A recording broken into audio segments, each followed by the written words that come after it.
person agreed that, even whether we agree or disagree on ICE, at the end of the day, we can agree that the immigration system here in the United States needs to be fixed. Overhaul, right? Yep. Like, I think we can agree on that. So under Biden, this claim of record-breaking number of migrants, if you look this up, it will tell you, number one, under the Biden administration, there were a record number of border encounters. That word encounters is very important. Because this is how they actually categorize these. So these encounters under Biden's administration was 10 million total and over 8 million at the southwest border.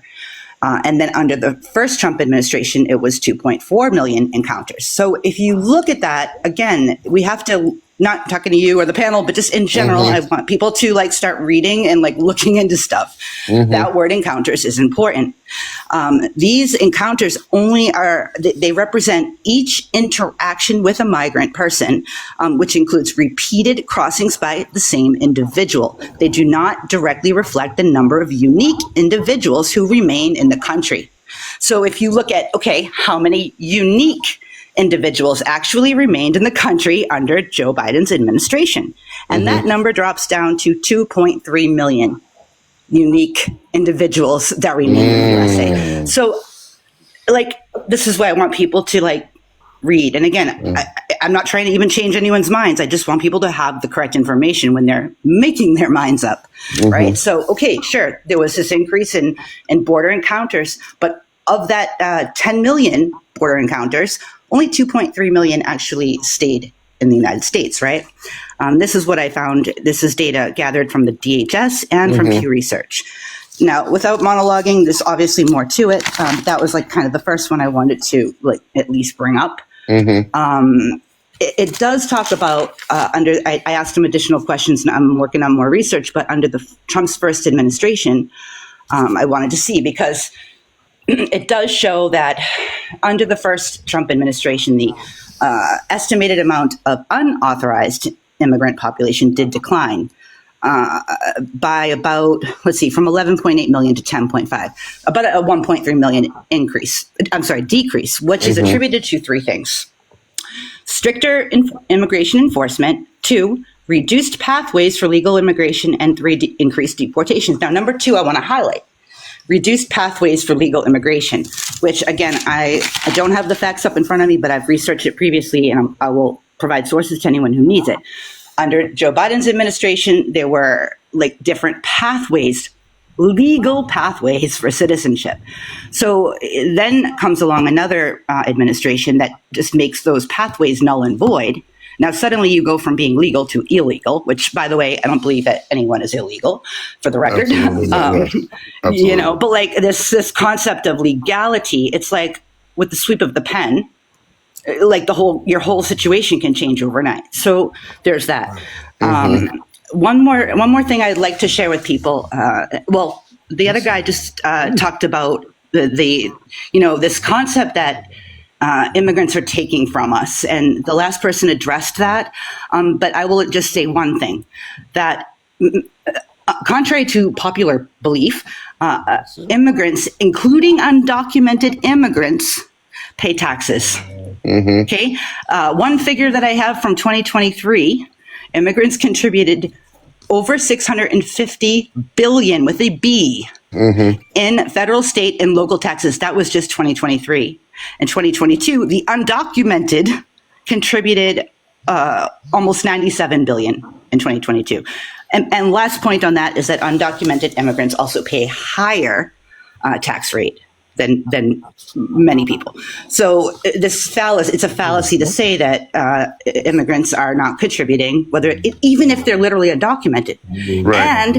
And just one more point on this is, when you are undocumented, you're not getting tax returns, you're not getting Social Security, You're not getting any of the benefits. So this is a fallacy. We're actually hurting ourselves. If you want to put America first, why would you take away nearly 20% of the nation's total tax revenue? And I'm going to land with this. This is my landing right here. The way I look at it is, at the end of the day, if you see what this ICE is doing, I am not I will, with my full chest, call down the modern day Gestapo. We are seeing people being kidnapped by masked men on the street. Even if you take the position and you disagree with all of the facts that I just gave, at the end of the day, how can we say that we are the land of the free and we are about democracy and we are about all these wonderful things and be okay with what we are seeing on the streets, especially in light of your figure here where you say that it's been documented that at least 75,000 of these people like literally don't even have it. They're not criminals. Okay. Right. So how can we justify, again, even if you're like deport them all and that's your position, are you as an American who stands for freedom, democracy, and all of these things, that's what I would ask people to reflect on, the people who are okay with this. Are you really okay with the way this is being handled? And also what the people should be aware of, I'm sorry, I'm not trying to monologue, I promise it's my last fact, the ICE budget. So the ICE budget was a little over $10 billion. That's what it's supposed to be per year. Mid 2025, that big, beautiful bill that was passed, part of that included the budget increase for ICE.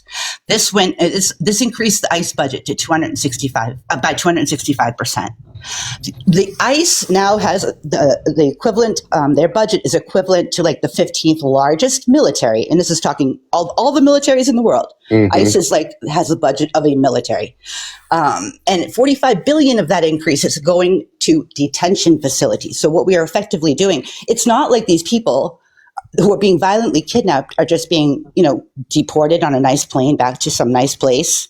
No, they're being held in what I will, again, with my full chest, call concentration camps. So if you're okay with this, then you're also going to have to be okay with the fact that people are in concentration camps, which, again, there's human rights reports. One just came out about the alligator Alcatraz. So sorry for going on for too long. I appreciate the time. And I just want people to have all of the facts. And, if you can still look at all of those things and still be okay with it, then you've got bigger problems. Okay. All right. Thank you. Thank you, Spartan. I appreciate that. Sometimes we got to be very thorough when we talk about this. Let me do this. I'm going to change the order up a little bit just so we got some folks that are pro and against. I don't want to go with too many that you are can drop me, Smitty. Oh, okay. Thank you, fam. Yep. You can drop me down. Okay. I'll let you get another. Thank you, fam. So Cold Crush, you said you're okay with this. I want to understand why. Then I'm going to go to Sean, then Goldie. Why are you okay with 75,000 people being arrested with no criminal record? You should be able to unmute Cold Crush. Okay, can you hear me? Yep, there we go. We got you. Yep, absolutely. Hey, how you doing, Smitty? Good. How are you? I'm okay, brother. So here's the deal, man. Because a lot of people, it sounds like to me, people got their feelings all in this the wrong way. I agree with what ICE is doing because for the simple fact is the last administrative, they let all these people in and they didn't let them in because, they just want to have a better life. This is an invasion and they are here to replace a certain people. Okay. And you see what they're doing with the Somalians, and now they're up to $8 billion in fraud. I mean, I know guys in my neighborhood that break a window and they go to jail for 4, 5, 6 years. But brother, let me come in, and I'm gonna let you continue. Let me finish this. Yeah, go ahead. I'll let you finish. Go ahead. My thing is this. Go ahead. I have no problem with people coming to the land of milk and honey to make a better life. But when you cross that board and you come in here illegally, like you done, then you're a criminal. That's it. Because I travel the world. Most of these people, maybe not, they don't do traveling. I travel the world for my business. Mm-hmm. And the first thing they ask me is where you going and when you're leaving. Mm-hmm. That's true. So, that being said, we can't take care of everybody here. We just can't. And as an indigenous man of this country, and my body is part of the soil here, I want my kids to be able to reap the benefits of what happened to my ancestors here.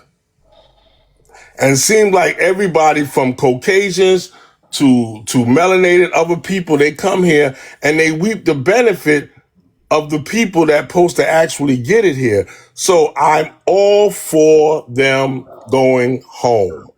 But let me hey Nichelle, hey fam, I appreciate your comment. I was just going to respond to it, but here's what I don't understand, man, and just explain this to me, and then actually we'll let Sean go and then Goldie.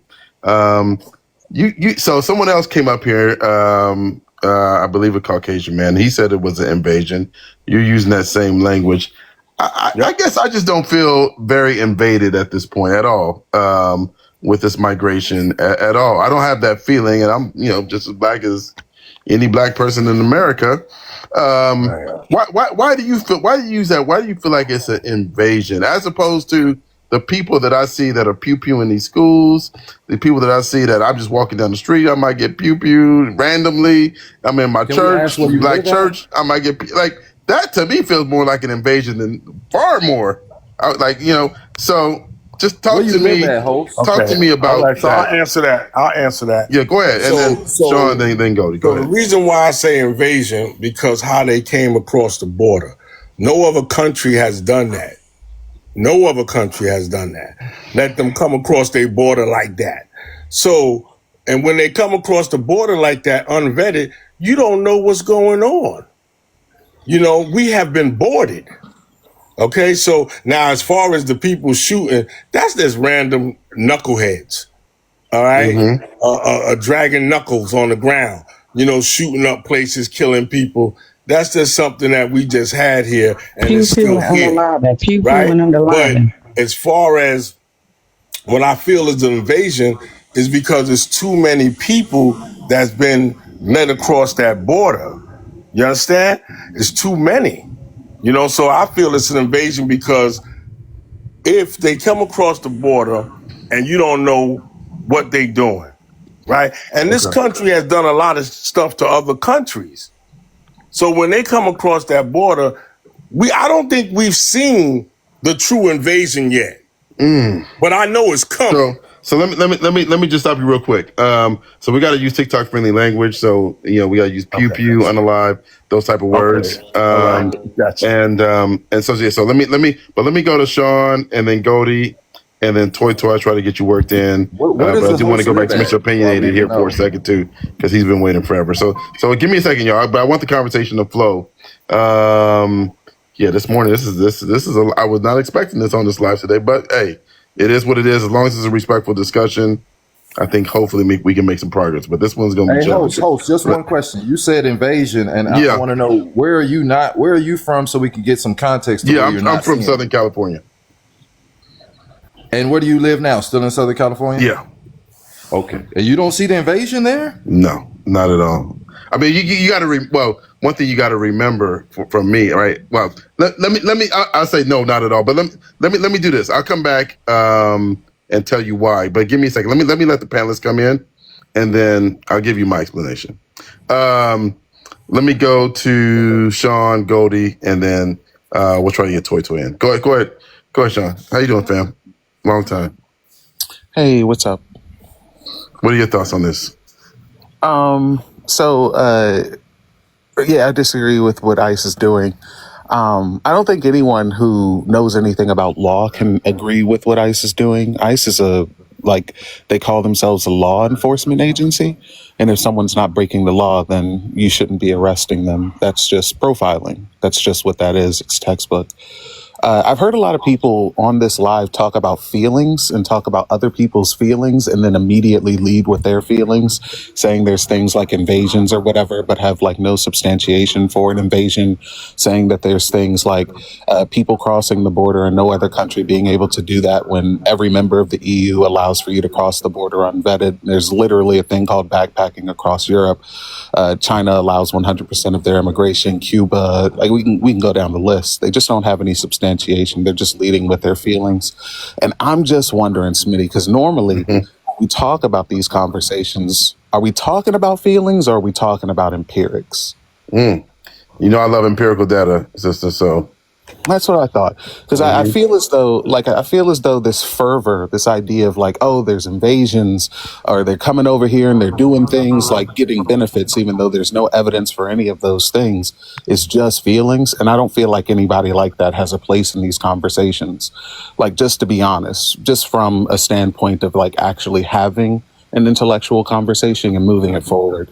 But I will say that I don't see anyone complaining about South African immigrants coming over here from South Africa after they tore up South Africa and taking over $400 billion of American funding to get free education, food, shelter. Like, I don't see anyone talking about how they should be rounded up and sent back to England, where they came from. I only ever hear people talking about people of color this way. So my question would be to pose the idea that, like, if these people are dangerous, then why do we see lower crime rates from immigrants? One, and two, why do we see more money being taken away from refugees from areas that they don't need refuge from? Yeah. So let's do this. I think that's a good question. Let's do this, Sister Goldie. Give me 1 second. Let me just, if Mr. Pinier, if you could, like 45 seconds. I promise, Goldie time. But to answer Sean's question, what would you say to that? She asked a very good question. It's people like this, man, that say they're not breaking the law. They're here illegally. That's breaking the law in itself. So if they're just standing around, now they're not breaking their second law. Yes, I should pick them up, because the fact that you're just standing on American soil means you're breaking the law. What do you not understand about that? Yeah, that's not true at all. What immigration law are they breaking? You're not a U.S. citizen. Yeah, that's not against the law. Okay. The United States, like, we have laws written down. This is why I talk about empirics, and this is why I don't think people like you belong in conversations. You're one of those like people this, that think your voice means everything. Listen. Let's just talk about empirics. Yeah, you can say factual law. Is there an illegal immigration law or not? You cannot. No, there's not. But you are talking about something you don't know what you're talking about. When it comes to quote unquote illegal immigration, that is a political talking point that has been politicized in order to be able to put people into political prisoner camps that we have at the borders and all throughout the United States. But this idea that, like, there's an illegal immigration law doesn't make any sense. And you can't tell me what law it is. So this just goes to show that you're not going based on empirics. You're just going based on your feelings. Yep, exactly. I 100% agree. Well, give me 1 second. I'm gonna let you come in after Goldie. Because I'm going off my feelings and what I see in the news. But yeah. No. Give me 1 second. I'm gonna come to you. Let me let Goldie jump in, then Toy. I got you next. Okay. Hi. Sister Goldie, how are you? Good. How are you doing? I'm so happy to be here. I haven't been here on your panel in a while, but Yes. I am happy to be here. I think Goldie got a call real quick. Hold on. Go ahead. There you go. Yeah, happy to have you, fam. Did we lose you? I think let's see if we can go to back. Oh, wait, here I am. Can you hear me? Yeah, we got you. There we go. Okay, good. So, as an Indigenous woman, I think I just, it's really painful to hear people with the same skin tone as me speaking this way, because they're doing the white supremacist job for them. And people want to talk about laws and facts. So let's go ahead and dive into it. There are about 4.8 million European immigrants here on visas, and none of them are getting scooped up. There are hundreds and thousands of Jewish immigrants here. No one's picking them up. However, citizens of color who are legally here are getting picked up, and they are getting SA'd. And this is a fact. There's no doubt about it. We have IDF agents who are working as ICE agents on the streets of this country. A foreign body is here pulling citizens off the street and abusing them. That is a fact. If we stay nestled in the facts and leave our feelings out of it, I mean, especially when your feelings aren't backed by any facts, then this conversation could be way more productive. Or if you're here to listen to learn and not to listen to respond, we could have a much more, civilized conversation. Another fact is that We are losing thousands of human beings in this system. They are being disappeared. Hundreds of children are missing. We have no idea where they are this Hmm. year in 2005. People are being found hung. I mean, strange fruited in their cells. It's absolutely insane that we are in a space right now where we are absolutely, this is a shit stain on the American presidency. This is Hmm. absolutely, and for us to anyone to even defend it by stating they're here illegally, that is not true.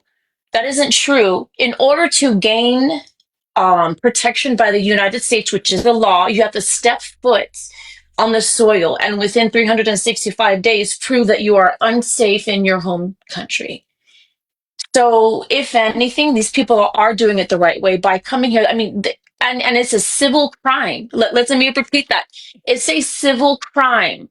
It's not even a crime. It's a civil offense. Excuse my language. Civil offense, Hmm. Hmm. which is not met with extreme violence, being hogtied, and now they have dogs attacking humans. Hmm. So I'm going to let you guys know right now that as someone who has fought for Palestine, the IDF tactics are on your streets, and we have to. You might not like immigrants here. You might feel like they're stealing your job, but this is a everybody problem because this is a human rights problem, and they're taking all of us.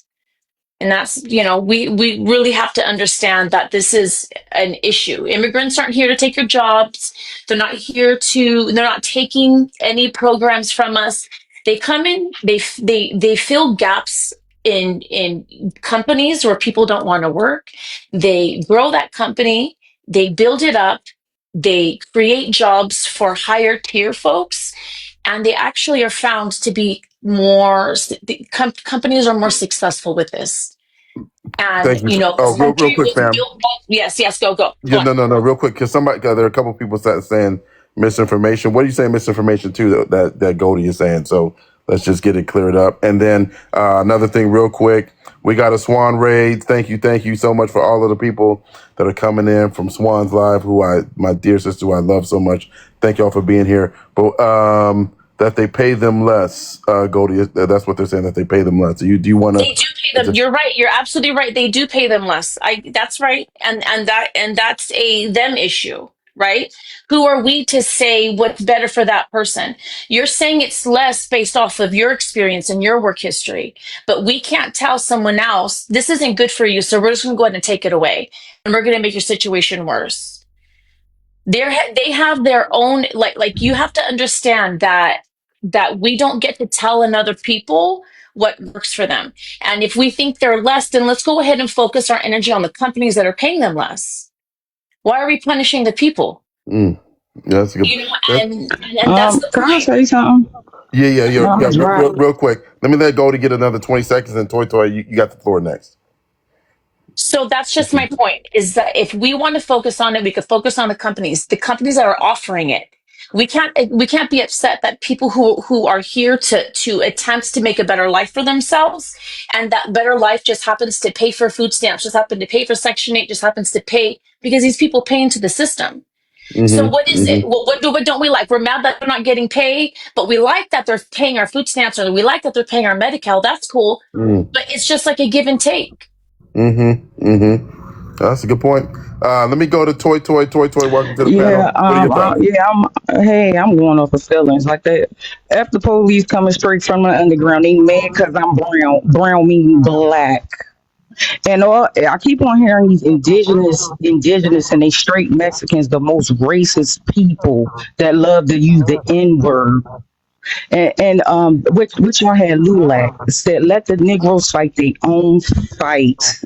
And that's what the Negroes doing, letting y'all fight your own fight. Now, I'm against people just being arrested, but where is all the marching and all that when we was being strange fruited and our black men getting thrown to the ground, unlawfully arrested and detained? Nobody wasn't out here. Nobody wasn't out here marching and saying it was wrong. Then, as soon as we get accused of something, these same people that's for mass mass immigration, illegal immigration, because I'm against illegal immigration. I don't care if you hear illegal. You know what I mean? They not out here marching for us. Well, I'm gonna ask you a question, Toy, the same question I asked Mr. Pena. You probably heard me say the same thing. I'm gonna say the same Because thing to only you. reason why I came up to mention color, because they keep mentioning color. They keep on mentioning color. But go So, ahead. well, but here's what I don't understand, right? Like, one of the things about this app that I love, right, is at least in the 2.5 years I've been on it, I've been so educated about folks coming here, like for instance from Haiti, right? And those are black people. It literally, Or they in their Haitians. hold on, fam. Let me just ask you the They're not question, though, real black. quick, real quick. Let me just ask you this question, though. It literally in the Haitian Constitution, it defines them as black people. Like it It was so say important. noir. Hold on, fam. Noir. Let me just finish. Noir. They don't Let me say just ask you the black. question. Let me just ask you the question, right? And so, how do you feel about those black people that are being treated this way? It's not just people who identify as indigenous or Latino or whatever it may be. You got black people being caught up in this, and so I respect the pro-blackness that I'm hearing from you. I never had anybody come in on my live start quoting NWA in the first couple sentences. So I feel that. But what I Because don't I'm understand. talking about my own people. Go ahead. When you mention the Haitians, you know what the Yeah. Haitians doing? These people are in our government. In our government, going against our reparations. These we talking about people that look like me and you. Look, like excluding the Hondurans and the Mexicans and let's talk about the Africans and the Caribbeans. You got something called the Black Caucus, which is all Caribbeans now sitting in our Black Caucus.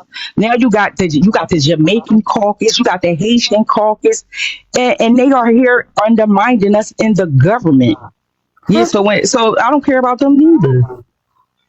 Am I okay? Hold on.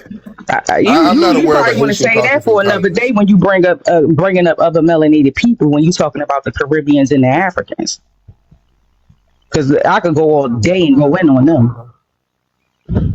Okay. Let me do this. Let me. So Sasha, I know you probably came up. And Okay, go ahead. You wait and for a they while. keep Go ahead. on If you have saying they one being more thing to say, go separated.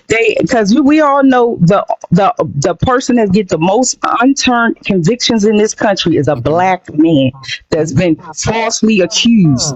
We've been separated. If nobody ain't been through nothing in this motherfucking country, it's been black Americans, the people who built this motherfucker for free. And this wouldn't be a nation without black Americans building it off the backs. We did the sharecropping, and they using these people as buffer class. And they come here to get a better life, but we was living in this belly of the beast, getting fucked over from the beginning. And everybody seemed to forget that. And when we don't come out here riding with them like a 10-speed bike, now they want to target us, especially these Mexicans and these Native Americans want to talk about the Buffalo Soldiers coming after them and all that.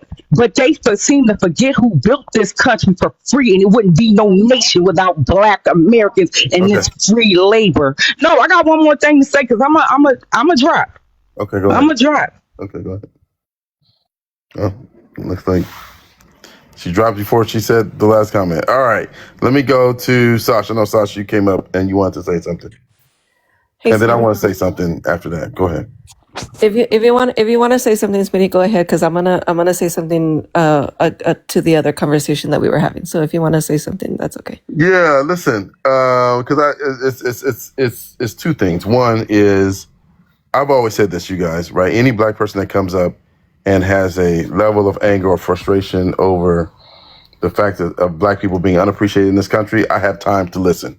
Okay, no matter what I agree or disagree with the other comments, I have time to listen to that, and I think that's important. So I want to separate that piece of what she said, okay, from the other things of what she said, especially in regards to what she said about Haitians. I have never met, okay, this is just me. Maybe I'm wrong. I don't think I am. But I have never met a group of people that support black Americans like the Haitian folks that I've met. I'm just telling you, like that's from what I've seen. I have seen a lot of solidarity with the I concur. Haitian Americans that I know. And so I just don't see it. I don't know. Again, maybe there's some Haitian caucus in Congress that I've never heard of. But Sir, would you say I you're a stand little with the Haitian biased community 100%. Would you say you're a little 100%. biased because you live in L.A. area and it's a melting pot? No, I don't think. Well, no, but most of the Haitian people I met through the app. So, and they live all over. I'm just saying that from the standpoint of support and supporting initiatives around all immigrants and all Black people as well, I feel like the Haitian community has been the number one community in the Black diaspora that's done that, besides Black Americans. So I see a level of kinship with Haitians that I don't necessarily see as much with others. And so when she mentioned the Haitian caucus, I just haven't heard that, right? I'm not saying that it doesn't exist somewhere. I'm just saying I haven't heard it. And the Haitian people that I know, who I'm proud to call brothers and sisters, they stand in full solidarity. That's all I'm saying. I think your view sometimes is L.A. and L.A. as a melting pot. I don't think you understand when people say invasion, like in the Midwest. Like, for instance, for me, I'm from the Midwest. I'm from Indiana, Gary, Indiana, right? I have never experienced a Filipino person, never even knew what they were and now I live in Vegas. So to come out here and experience them, I was calling them, Chinese, but I had never seen them. So when we was in the Midwest, it was mostly blacks, whites, and, Puerto Ricans, Mexicans that we knew from school. All of a sudden, we seen a huge invasion influx of them coming in, taking housing, taking jobs. And then in Vegas, I had a teacher literally tell me, we can't pass the other students. If someone is inserted in our class in the middle of the semester, we have to get them up to speed. So we have to neglect the students that can go further because we have to bring everybody up to speed. And then there's a language barrier in Nevada that they don't feel they need to learn English. Okay. So this is why our schools are the worst, as you know, sir, being in California, in the nation. Well, I don't know if they Californians are are the worst in the affecting nation, us. but They are affecting our kids. let me take this back. Let me take this back, and then I do want to bring Sasha in. But here's another thing I don't understand. Okay, when we look at the history of this country and how this country was founded, and the fact of indigenous erasure, right, and then you look at the Latino community, who most of them have some level of indigeneity as well. I don't understand why folks feel threatened about these people on this continent. In fact, when I see an indigenous person, I feel good about it. The heat that I have are for the people that support, the continued colonization of all people. And sometimes it feels like, some of the folks that get up on these panels have more heat for indigenous people, have more heat for Black people, have more heat for Latinos than they do the people that still continue to benefit from our marginalization. This is what I don't understand, Mr. Opinionated. And I'm not saying you. I'm just saying, why is it that is the case? When again, I got to be honest with you. If my child was missing, I hope she find an indigenous woman or a Black woman, because I feel like she'd be safer in those arms. I'm just telling you how I feel. What do you say to that? And then I want to let me ask you, because you said history. Do you respect Booker T. Washington? I respect Booker T. Washington. I think, but go ahead. I think you have a specific thing around Booker. He wrote a paper about immigration and the Negro in 1907. So he knew it was a problem for us 100+ years ago. But for some reason, we don't think it's a problem for us now as a group. It is. It is a horrible problem because when they come in, they're not as, let's say they don't have as much money. So what communities are they moving into? Ours. Yeah, but don't you think that's, okay, so I hear that. But don't you think that is a tool of white supremacy to blame people who are migrating from countries that we've destabilized? And yes, they're coming into our communities, because our communities, by the way, were marginalized and redlined by the same people that benefited from that. Right. And so why don't we have more heat for those people that set up this structure where we can only live in certain communities, and then get mad instead of getting mad at the people that benefit from this? We're getting mad at the people that are migrating from these destabilized people. Okay, well, look at it like this. We can't face them forward, the people that you're talking about, and try to chip away at that, because they chipping the illegals are chipping away behind us at our foundation that we built in our communities. They're taking over our communities. You live in LA. Yes. I live in an area that was all five black high schools. It was barely any white folks in our whole city.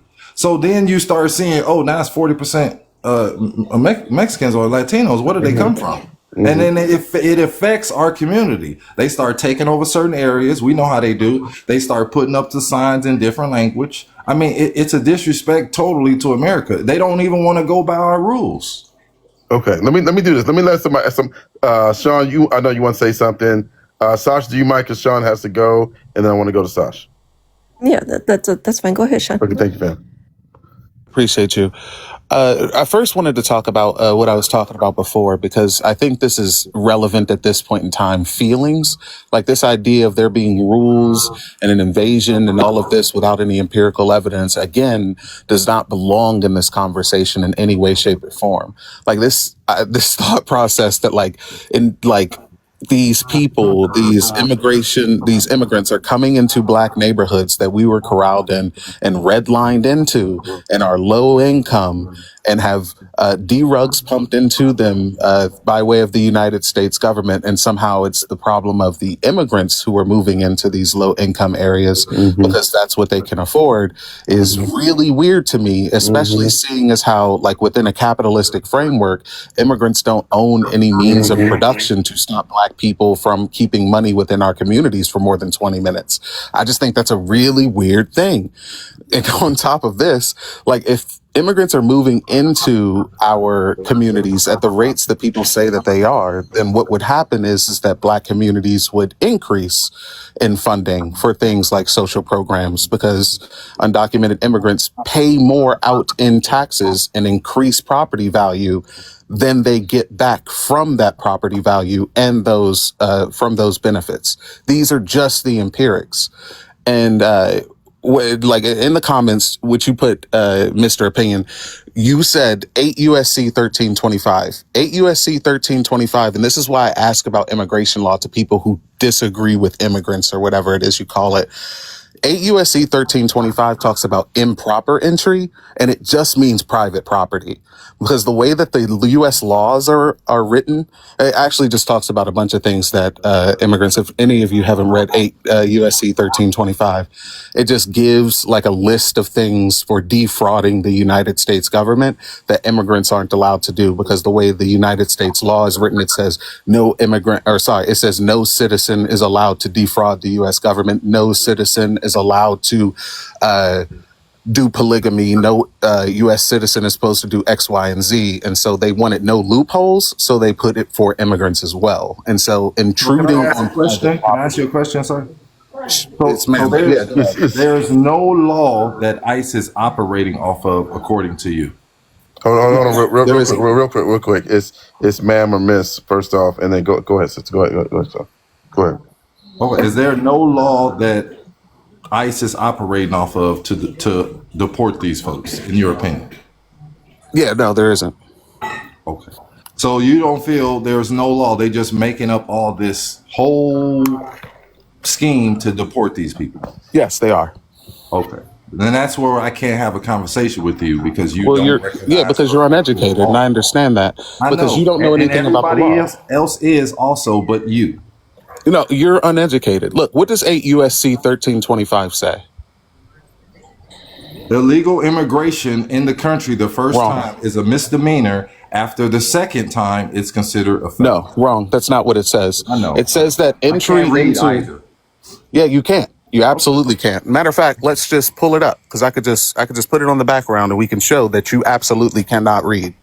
This is why I don't think anything other than empirics belong in You these should be the conversations. president of the United States. You're always one of those people who your voice is always factual. No, 100%, 100%, because I can read things that are written down in law. voice It is not talks about factual, sir. it talks about improper time or place and avoidance of examination or inspection. It does not talk about illegal entry. It talks about the place where you enter cannot be private property or Do a you park see at enter night. the United When it States talks right about there? stop talking. Do you see enter the United States? Any alien who enters the United States at any time other than as designated by immigration officers or eludes examination. You're just reading one statement, like you're reading one line. What does it mean when someone enters at a place that is not designated by immigration officers? Enters the United States mean all 48 states. That's what Bro, that you're first not section means. making any sense. The entire statement, there's no commas, there's no ands, there's no buts. It says if they entered the United States at a non-designated entry point, then that is improper entry. But on top of that, you have to, one, be told that that is not a proper place to enter, and you have to avoid the ICE agent in order for that to be considered the crime. You don't know Correct. how to And read. they This is what I'm have talking they about. have do not enter signs that face Mexico when they're walking up to that wall. So they have that acknowledging them, saying, "Hey, don't enter here." Yeah, you can put up a do not enter sign anywhere. It doesn't So mean if that they it's against the enter, law. if you But on enter top of this, you here, have to be you are caught. illegally. So first it said don't enter the United States, and now it says don't enter the United States at undesignated areas, as to what I said before. So which one is it? It's an undesignated area if it has a sign that says also don't enter here. What are you Yeah, talking most about? places don't have that. Most places they just walk dead across, and on top of this, you could put a don't enter sign literally anywhere, and what that law means is that you cannot enter on private property and trespass on private property, because they wanted to fill that loophole for immigrants to not trespass on private I didn't property. see anything And the that second, says private property. Maybe I can't spell. I said enter the United States. you didn't is see what I anything. seen. You didn't see anything that says improper entry either. I said And enter time or the place for United designation, States. and it Why says are it we right not there. And talking about look, what it look, man, says? look. Let's just go ahead and do this. Okay. The law Hold on, y'all. says the Hold law on, y'all. says that they Go cannot. ahead. Go ahead. It says enter The law United says that they States, cannot sir. enter. The law says that they cannot enter improperly and elude law enforcement, which is immigration and Why customs. are you not The saying the United States? the law, because Okay, it hold on, doesn't hold on. say So the real quick, United States. Real quick. It Let's had do it this. underlining in blue. What do you mean? it Hold didn't say that? on, because hold on, y'all. Let's do this. Go ahead, Sean. Finish your final, because I want to cycle you for Covey. But I want to make sure you get your full point in. Go ahead. Yeah, I'm just saying this is why I don't believe anything other than empirics belongs here, because everything that's been talked about has been feelings ever since I've said that and before I've said that. Everyone's talking about how black communities are being invaded by immigrants, no empirical evidence. How immigrants are bringing down black people, no empirical evidence. How immigrants are harming black people, no empirical evidence. I just don't see it. I don't understand. I don't understand what it is that they want, because if there's no evidence for these things, I don't even understand where they're getting this from. Okay. Thank you, fam. I'm just making sure, sister, you got to leave, right? I wouldn't cycle you unless you got to leave. Yeah. I got it. Okay. I just want to make sure. Okay. All right, fam. Thank you so much for coming up. And then let's go to Lakota. Lakota, anything else you want to say, fam? Feel free. Excuse me. No, sweetie, I'm good. You can drop me. Okay. Thank you, fam. I really appreciate your perspective coming up. All right, we're gonna let Lakota go, and let's go to Sash. Go ahead, Sash. Okay, so yeah, I just wanted to talk or touch on some specific points. First, he brought up Filipinos for some odd reason. Filipino people have been here for centuries, right? First, they were brought here by the Spanish, because as we were all colonized by the Spanish, Filipinos were also colonized by the Spanish. They've been here, and then there were also an influx of Filipino immigrants during the 60s after the Immigration Act. After that time, so they've always been here. And then again to touch on this word invasion, right? This is a hard talking point, and it's been used and widespread since Trump's first term. And this is a very dangerous talking point. It's also used to dehumanize, to further dehumanize immigrants, and we've already seen the dangers of it here in El Paso. The word invasion, it caused this person to drive 10 hours across Texas to target a border city and unalive 23 people. So like it's and this is not only we're talking about facts over feelings. This is a fact. It happened.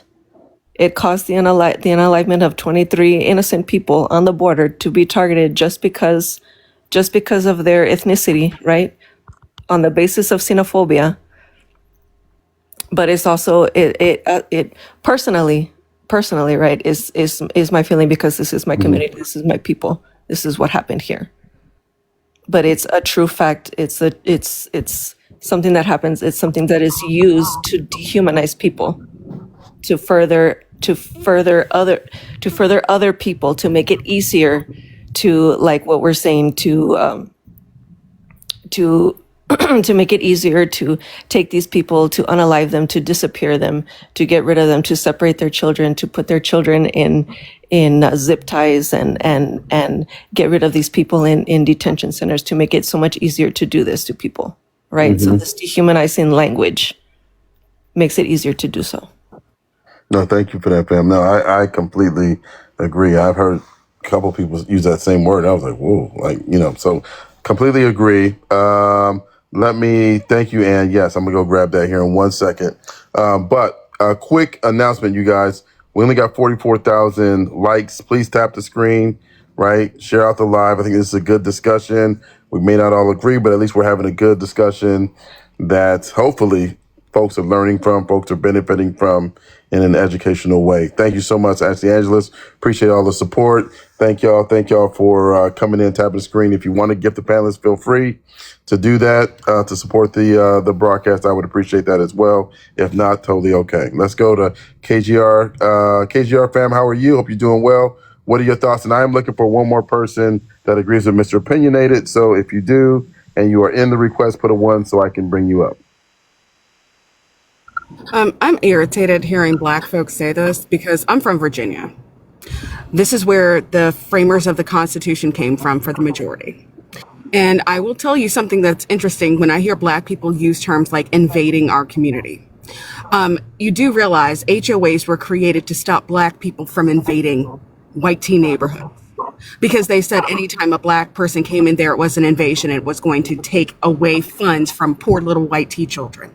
And that's not how it works. I want to also point out, whenever there is a student with ESOL, just so you understand, which is English is a second language, okay? That's ESOL. The school actually gets increased funding for every student that they have that needs those additional support. So it actually benefits the school as a whole to have immigrants within the school, which helps increase the funding to that, because they have to increase the funding to have teachers who can actually help them learn English. Additionally, as someone whose family has been here since 1721, my family has been here since 1721. I have a problem whenever I hear Black folks saying anything about, oh, well, these immigrants are coming. When you quote Booker T. Washington, understand Booker T. Washington was talking about 8 by 11 European immigrants who were coming into this country and being given status above Black folk, and also displacing Black people and Indigenous people and anybody brown. I guess you never actually took the time to read what the statutes were back in the early 1900s regarding Asian people being able to own property, which they weren't. Regarding Latino people who weren't even considered able to be U.S. citizens at that time because they didn't know what to put them as a classification. The same thing happened to Indigenous people. They were not considered citizens either. They were citizens of their nation state, and then they were also denied access unless they basically had to divorce themselves or renounce their citizenship within their Indigenous community. How do I know? Because my great-great-grandmother, who was Chippewa, in order for her family to keep her land, and I know this is anecdotal, but in order for her family to keep her land, she legitimately had to change her race to Black, which allowed her to keep her land, because they would have taken it and put her on they would have taken her and moved her out west. That's how we kept our family. She had to change her race from Indigenous to Black American. So when I hear Black folk buy into this bullshit, understand we are Black, and I'm going to break it down to you. I'm just going to break it down hardcore. I'm a Black woman. but I'm a fair-skinned black woman, as you can see. So when ICE came to my neighborhood and they were trying to question children who were getting off the middle school bus, you know who they asked for my paperwork? They asked me, because obviously someone who can be bilingual cannot be black. And obviously somebody whose family's been here longer than the effing agents who was asking for people's papers cannot be black and can't be a real American. That's what happens, because you have people who are coming from different areas who have never been around light-skinned black folk, who have never been around black folk who don't look typically black or what they have a stereotype of. They're rounding us up too. And the next person who says some crap about a Haitian caucus and a Jamaican caucus within the black caucus, tell me you don't deal with politics every day. Tell me you don't know shit about how this stuff works. Because the black caucus is just that, the black caucus, people who are black. Get that. And say, no, it says noir. That's French for black, dearest. It's because Haiti speaks French, because they were a French colony. I am sick and tired of ignorant black folk doing white people's work for them. And I get real sick and tired when I hear y'all talk about, oh, the Haitians never helped. Really? They didn't? The Haitians who helped enslaved black folk in Florida get free? The people who sent people to Gullah, to the Geechee folk to help them fight? Oh, they wasn't doing that though. Oh, and Jamaicans didn't help, really? So what was Marcus Garvey? I'm gonna need y'all to really rethink why you think you're other than any other black folk person. Because here's the deal. They don't care if you are from the Caribbean or Africa or South America. You a nigga. That's it. That's all they see. They don't care. And we are all in the same boat. So stop trying to act as though you have some sort of status here. Again, my people are documented here 1721, freed in the early 1790s because they fought in the French and Indian War and the Revolutionary War. So if y'all Negroes can't pull up your paperwork showing that level of status, then I don't want y'all speaking about FBA bullshit, because you ain't. And that is the thing. You get rid of the 14th Amendment, guess what? It reverts back to the 1786 law. And that means black people were not considered citizens. We were allowed to be here as long as we were employed. That is it. So maybe y'all really want to really rethink that bullshit. All right, I'm gonna land that. No, it was like the time I got upgraded. I didn't want the plane to land. Let me do this, y'all. Let me go to Covey. Covey fam, go ahead. Good to have you, by the way. Hi. I just wanted to say I put a do not enter sign in front of my fridge, and my sister still ended up eating my cake. Thank you. So it ended up not working. I feel like Sour latte, thank you, fam. Appreciate you. Go ahead. I just wanted to talk from a global perspective again. To me, it's kind of crazy how terms like illegal immigration, terms like invasion are only applied to certain groups of people. Because I've never heard people applying an invasion or illegal immigration to, let's say, white European immigrants who also overstay their visa, right? When we look at Melania Trump, for example, Melania Trump illegally, technically, worked on a tourist visa. I don't hear anybody talking about people like her when they're talking about illegal immigration or immigration law violation or all these other different topics. So why do these why is this dehumanizing rhetoric and framing, media framing, always apply to only specific type of people? And I don't know why people are not asking themselves that question.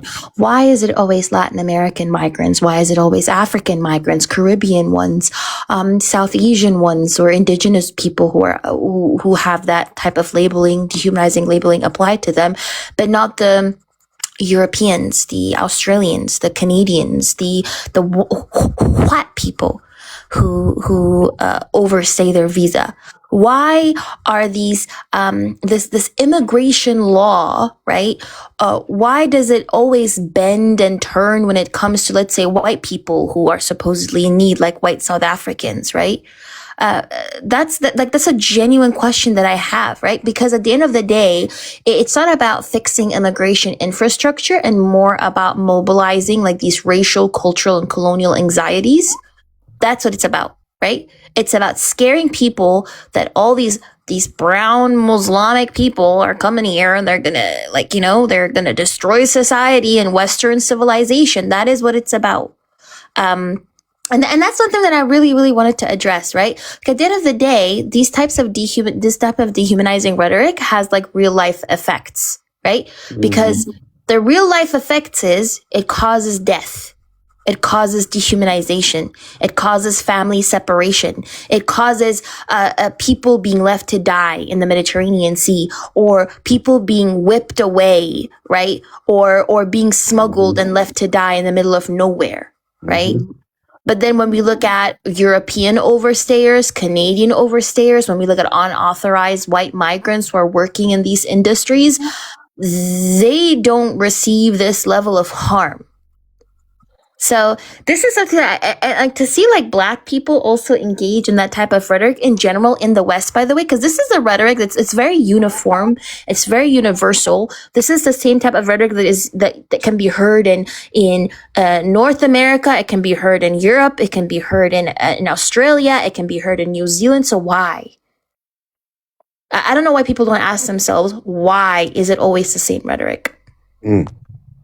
Thank you, Kobe. Mr. Pinion, I give you an opportunity to respond to that. And again, I'm looking for one more person who does agree with Mr. Opinionated. So I'm looking for that last slot. Let me know. Put a 1 in the chat if you're in the request and you agree with Mr. Opinionated. I'm looking for one more person, or you're pro-ICE and you have no problem with the 75,000 people that were arrested with no criminal records. Okay, but Mr. Opinionated, your response. I just think people don't want to agree with the actual laws of today. It doesn't matter about the past or what you think. They're coming into our country and it's affecting us in a negative way. It's just factual. And I don't think they should form a better system. I think they should just enforce the system that they have 200%. And then that way we can get these folks up out of here.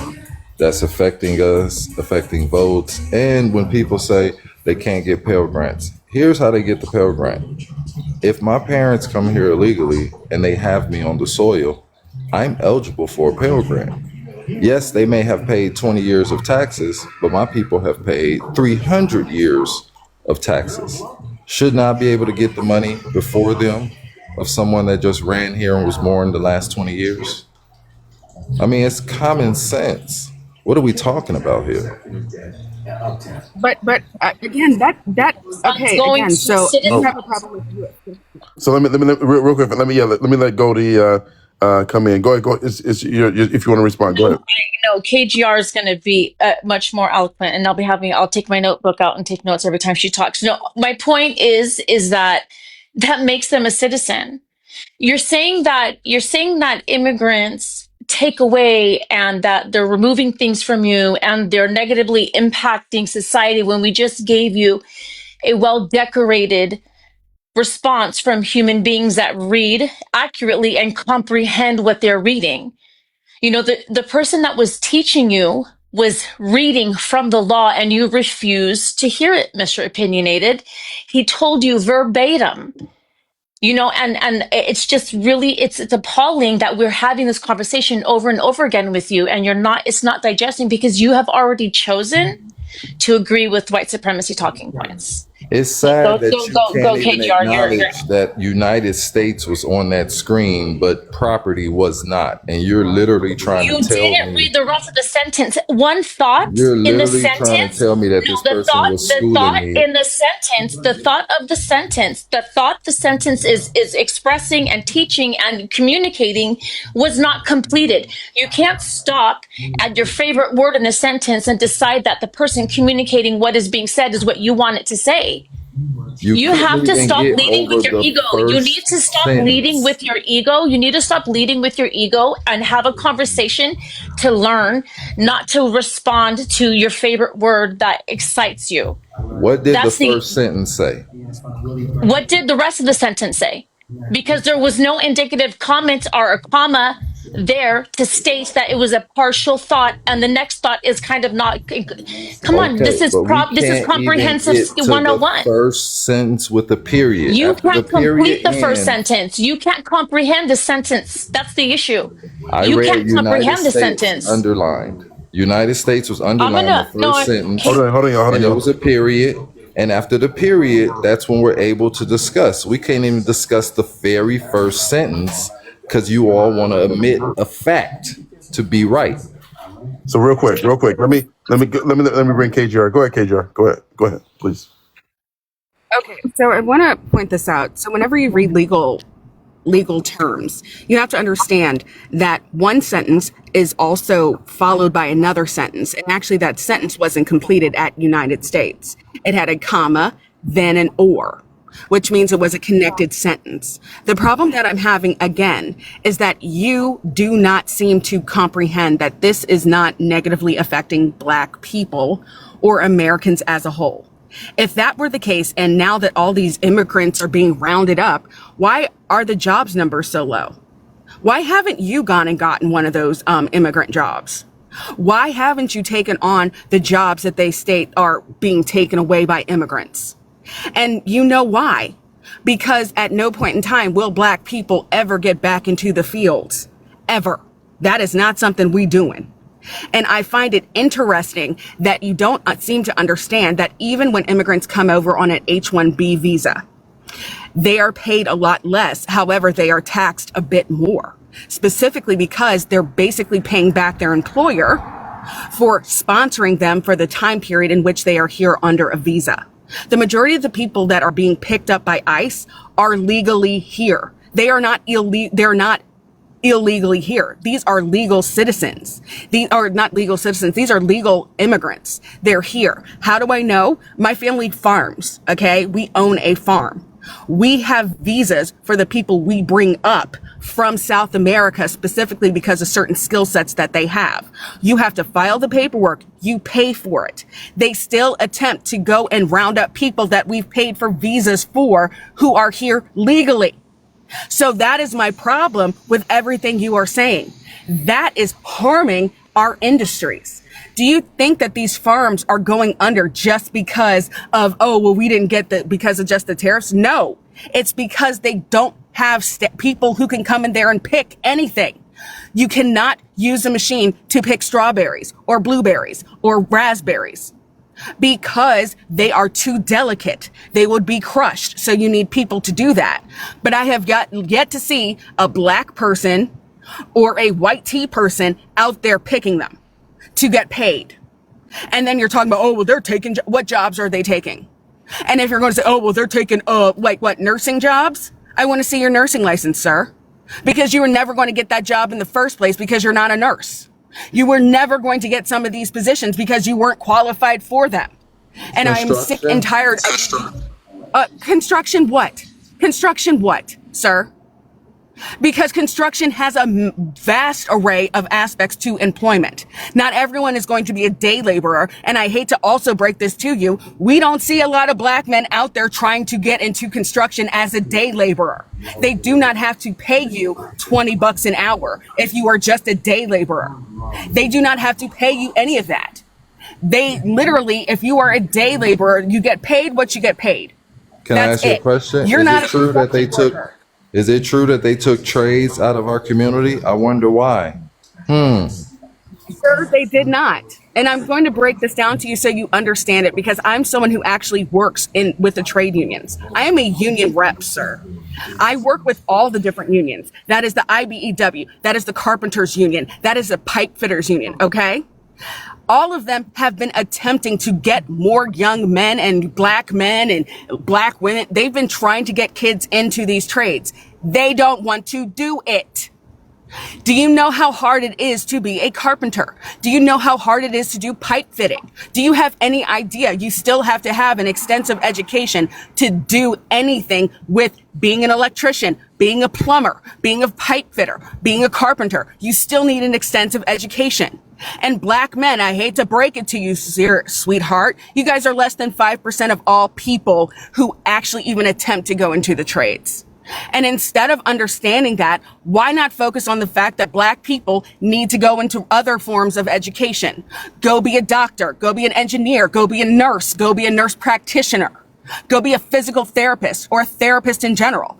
Those are areas that we need to focus on. So instead, you're talking about trades. Do you know what happened when more Black people were in trades? And I can tell you, they paid us less.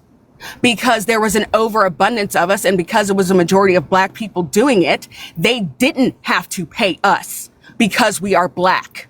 When white tea people started doing those trades, then they went up, and then black people were excluded. But that was in the 1920s and 30s, sir. That wasn't in the 70s, because black people had already been out of those things. We were focused on more educational based careers.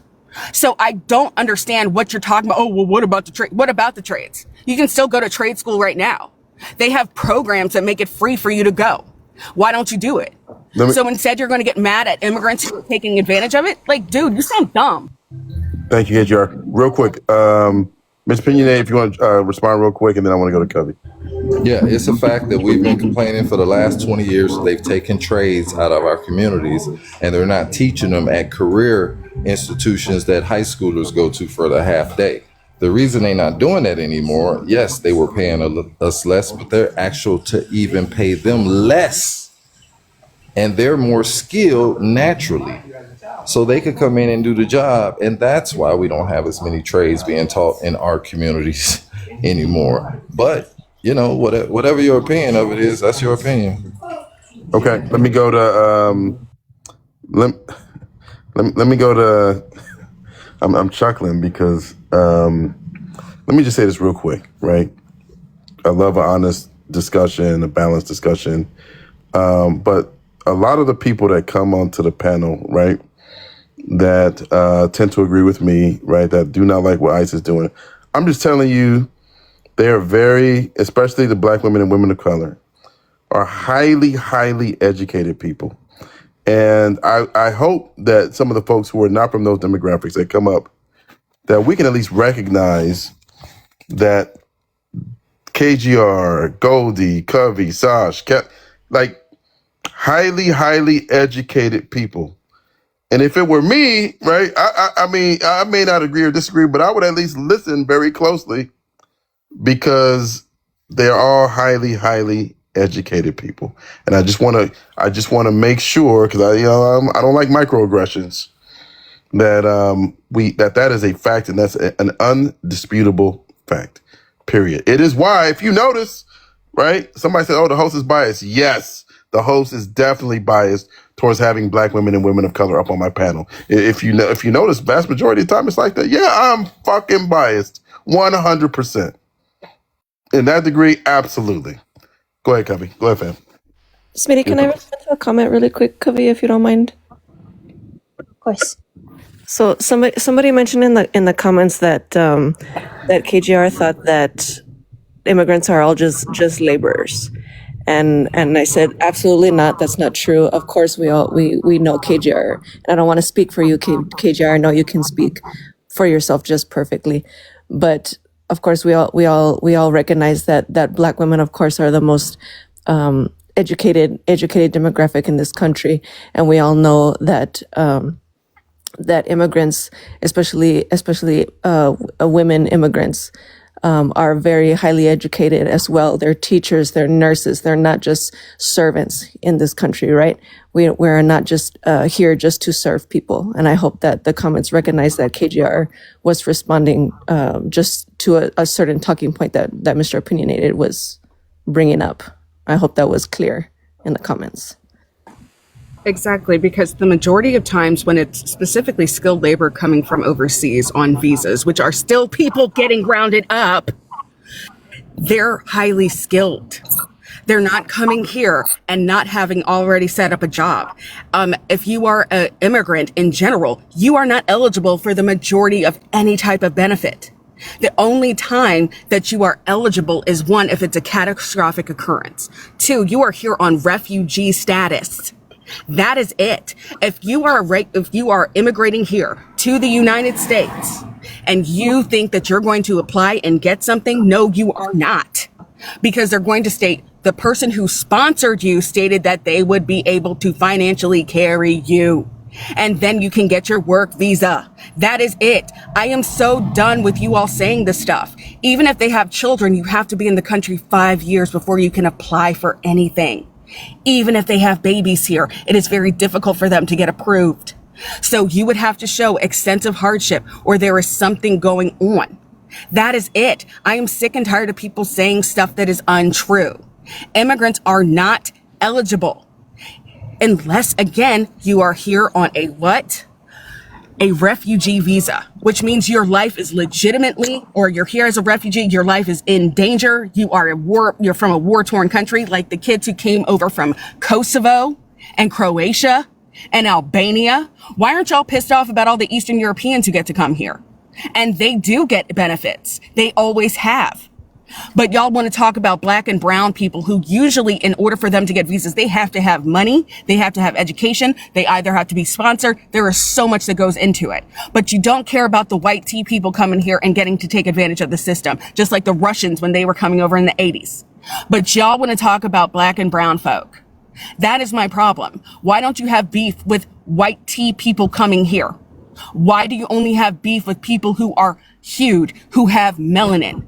That is what I don't understand. Why are you hating black and brown people instead of the 8x11s who have been stomping on our necks? That is the part that is just mind blowing. Like, it's so ridiculous. Thank you, KGR. Let's go to Covey and then we'll go to Kelly. Yeah, I wanna play something, right? Let's hear them something. This is what Trump thinks about immigrants from Europe. I love the Irish, special people. I really do. I love the Irish. We're back Italians. We love the Italians. Donald Trump's defended wanting immigrants from, quote, nice countries like Denmark and Switzerland.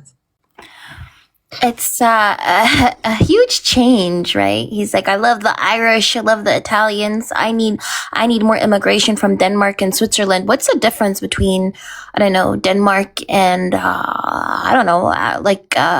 Haiti? I don't know. What's the difference there, right? So clearly, the issue here is not immigration. The issue here is him wanting white people. Right. And this is the crux of it, right? Because I didn't hear Mr. Opinionated talking about the over 271,000 Ukrainians who were admitted by early 2023. Why don't people complain about that? Why don't people complain about the hundreds of thousands of Ukrainian refugees that were taken in? Why don't people complain about the Eastern Europeans or the Europeans or the Canadians, or I don't know, because they're white, and that's perfectly fine. You know, when white people move to an area, it's perfectly fine. We need more white people, but these dirty blacks and these dirty brown people, we don't need them, right? The white South Africans as well. I don't hear Mr. Opinionated sitting on this panel complaining about the white South Africans who fled or ran, because that's the word that he used, right? Ran away. I don't hear him complaining about the white South Africans who ran an imaginary genocide that doesn't exist. So ultimately, the crux of it all is, right, you don't like black and brown immigrants. You're not focusing on the Elon Musks, for example, who are actively robbing you of your money. You don't focus on the corporations that are predominantly led by white people who are stealing your money, who are definitely like desegregating you, who are not giving you or offering you a fair wage or adequate wage, or who continue stealing out of your pockets. Instead, you just focus on the people who are oppressed. Because clearly, a person with no rights, a person who is oppressed, is the one who's stealing your money, and not like, I don't know, Elon Musk, right? You don't have an issue with an African immigrant as long as they're a white person, you know? So it's just, it boils down to xenophobia, Smitty. Long story short, you know what I mean? Mm-hmm. It boils down also not only to xenophobia, but specifically to racism. That's what it boils down to. It boils down to people not wanting black and brown people thinking that black and brown people, by virtue of them existing, pose a threat to the very fabric of the society they live in, whereas white people don't pose a threat. Even though it's, you know, historically, who's the one who committed the most crimes? I don't know. And just to add on to what you're saying, did y'all hear what he said? I mean, again, nothing surprised me about what this man says. But did y'all hear about what he said about Somalis and the immigration in Minnesota and how he characterized those people? And I just, again, it's just me, right? I think everybody should be offended hearing what he said. But as a black person, it offended me doubly. And I I cannot take that in and be like, oh, okay, that's cool. You know, like what he said about Somalis. Can we focus on how I saw so many lives talking about how Somalis scammed people, but they didn't talk about the white woman? Because you know that whole scam debacle that they're blaming those like 4 or 5 Somali people for? The whole thing was literally led by a white woman. They're not focusing on that white woman, though, who led the operation, who was the head of the operation. Why? Because she has the complexion for protection. That's why. The white woman has the complexion for protection, but those Somali people, they're just like black Muslims, right? So who the hell cares about them, right? So this is the problem, right? And especially when a black person does it, to me, it's actually very, very insane because ultimately at the end of the day, they will never pick you. Even if you try to say, trust me, Massa, I am the better black. Listen, you're trying to use a buffer zone between you and other black people, and you're saying, I'm the better black. Trust me, I'm a black American person. I'm better black than all the other people. Please, Massa, pick me. They will never pick you because at the end of the day, you're still black, right? And instead of working together to dismantle the this whole system, they would rather be okay with their position within the hierarchy as long as they have somebody else to step on, which is what I noticed. But thank you, Smitty. I appreciate you. Thank you, fam. All right, I know you got to run. I'm gonna let you go. Thank you. But I'm with deporting the blacks too. Deport them too. Anybody here illegally needs to get deported. Let me go to Kelly. Go ahead, Kelly. The opening comment. Hello, Smitty. Hello, everybody. So I'm so happy that Covey bring up that conversation about, you know, that the president saying what he said about white immigrants, because it is clearly not about, you know, crime. It is clearly not about immigrants are taking away stuff or economics from Americans. And something needs to be said about how people are literally falling for the talking points. And I want to refer to what Mr. Opinion said. And he literally said something the president said not long ago. The immigrants are naturally skilled for these labor type of jobs, which is literally a white supremacist talking point. Because we are not like Sash said, like KGR said, you know what I mean, Smitty? And panel and everybody. And another point is, if it's not about race, why are they just coming after black and brown people? I don't see, like I always said, Smithy, I don't see the raids within the Russian community. I don't see the raids within the there is a big influx of Europeans that come and overstay their B1, B2 tourist visas.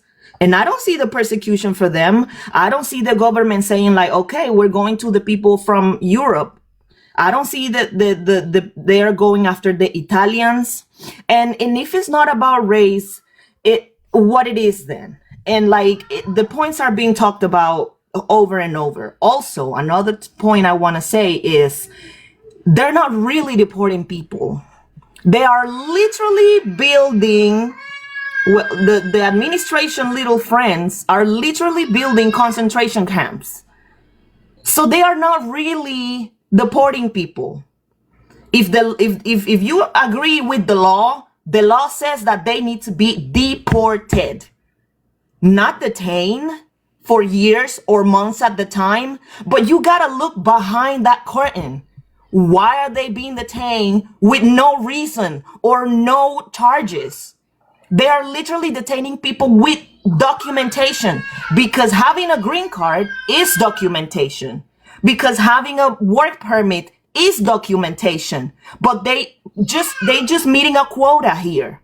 These ICE agents are just about meeting a quota. And when you go see the benefits of them getting hired, you will understand why they are telling people, oh, I have my green card, but they're like, oh, I don't believe you. You need to go behind the curtain and realize you are believing the white supremacist talking points. You need to go behind the curtain and realize that this is also about feeding the capitalist machine with these concentration camps. So if you see a person that is documented, they don't even care if they're documented or not, and that's the problem. Thank you, Smitty. Thank you, Kelly. Let's do a quick poll, and I want to go to Molly. If you have no problem with the 75,000 people with no criminal record being arrested, and you support ICE, put a 1. If you do not, put a 2. I just want to see where the chat is. And again, I'm holding a spot for another person who is pro ICE and wants to come up. So again, we got quite a few in the chat. Please request if you're pro ICE. And wow, a lot in the chat. Okay, all right. I never understood why if they didn't complain when we were getting taken to jail for probable cause, them ones that's getting swooped up in the wave, that to me is just probable cause. So it's just a part of it. You didn't complain when the innocent black man went to jail for 20 years in droves. So why would I care that they are getting extra swept up now? That's just extra probable cause to me. Prove yourself innocent. You're guilty right off the top. We've been dealing with that since I've been known to deal with it. So now y'all dealing with it and we don't care. Okay. All right. Let me go to Molly. Go ahead, Molly. Yeah, can you guys hear me? Yeah, thank you for having me. 3,000 years ago, the Somali, they went to USA, and then the Native Americans were there. They gave us Minnesota, and then the European, when they came to USA, they kicked us out. In the 90s, civil war broke down in Somalia. Then when we went back to America, we reclaimed our land. So actually, USA, Minnesota is promised land to the Somalis, you know? Oh, boy. And, yes, that's what it is. And the black Americans who are upset, you shouldn't be upset because the Donald Trump, his dad is German. He himself is immigrant. If some immigrant need to leave America, he should be the first one to be deported, you see? So that's what it is. And I think Donald Trump is a racist guy who doesn't like people of color. He only cares about the people who are elite, who are rich. And that's what it is, you know? So I think black American, they should actually side with the Somalis and say, yo, leave the Somalis alone. These are part of our community. That's what it is. So the Somali people, they contributed to the Minnesota. They have business. They're in the education sector. They're in the police. They're in the government. They are part of the community, you see. So, and also the people who done any fraud, they should be, they are responsible for what they did. So to stigmatize the whole Somali and say these people are fraudsters and call us garbage, such thing is nonsense, you know, Mr. Trump. He's just talking a lot of rubbish, you know. He lacked the intelligence, you know. So I think, yes. So for me, if he kept his quiet and he didn't say anything, I would even find out that America was my promised land. Now, I have to buy my ticket and I have to reclaim my land, you know, Minnesota. So when I come and I have my land in the United States of America, everybody's welcome, man. We will have we have the Somali tea, we will have sambusa, you know. There'll be no problem, you know. That's what it is. So don't forget. Okay. I mean, that's what it is. So I'll leave it to there. So the Minnesota is actually our ancestors were given to them by the Native Americans, you know. So it's actually our promised land, you know. And for those people hating, you should do your research. This is actually fact, you know. It even says in the Bible, in the Genesis 12, you know, it says those who want to be blessed by the Somalis, they have to show respect. So we don't, as Somalis, we don't have the black Americans. We're just standing up for our rights. So that's what it is. I'll leave it there. Are you here legally, sir? No, I'm actually not in USA. I'm actually in UK. But if Donald Trump kept his mouth quiet, I would have found out that the USA was actually my promised land, 3,000 years ago. So I will come to reclaim my land, and everyone is welcome. We will have big party. You will have the sambusa. You will drink the camel milk. So for those who are weak, once you eat the drink the camel milk and you have the sambusa, you'll be actually energized. Well, if you come here legally, more power to you. But if you come here illegally, I hope you go through everything they're going through. And also the ICE are actually kidnapping people, mistreating people. Even they one time they tackle a young black American. He was saying, I'm UK citizen. He was actually black American, and then people recorded it. So the ICE, they are abusing their power. We the Somali, we will not allow anyone to mistreat us. We will stand for our right. You see. I got you. I got your sarcasm, but it might be going a little bit too far. But I appreciate Yes. you. Okay. I leave it there. So Yeah. what I want to say is the final note is what you need to understand is if you look at the history, the Native American belonged in the beginning the America. Then the European came. They colonized America. They were the France, the British, and I think the Dutch. Then what happened is they stole the land from the Native Americans. Then my people were there 3,000 years ago. They gave us Minnesota. We gave the 5 camels, 1 kilo of gold, and some clothes, and we even make them taste the camel milk. So, okay. So I leave All it right. there. I'll drop, All and right. give the people the chance to come up. All right. Thank you very Thanks, much. Okay, so we are looking for one more person that is pro-ICE, is good with this. So please, again, if you're in the request and you're pro-ICE, let me know. It's hard to know from the comments, okay? So, and then, what time is it, y'all? I don't know why I can't see the time on my phone here. Can y'all put in the time? It's 12:30 Standard, but it's 9:36. I think your time. Okay, thank you, fam. So let's go. I think Ernie wants to come up for you, Mr. Opinionated, and thank you guys for putting the time in the chat. And listen, and whoever in the comments said he is a captain now. Okay, you lucky y'all you didn't get muted. Too. Oh my gosh, Smitty. What is going on today, Smitty?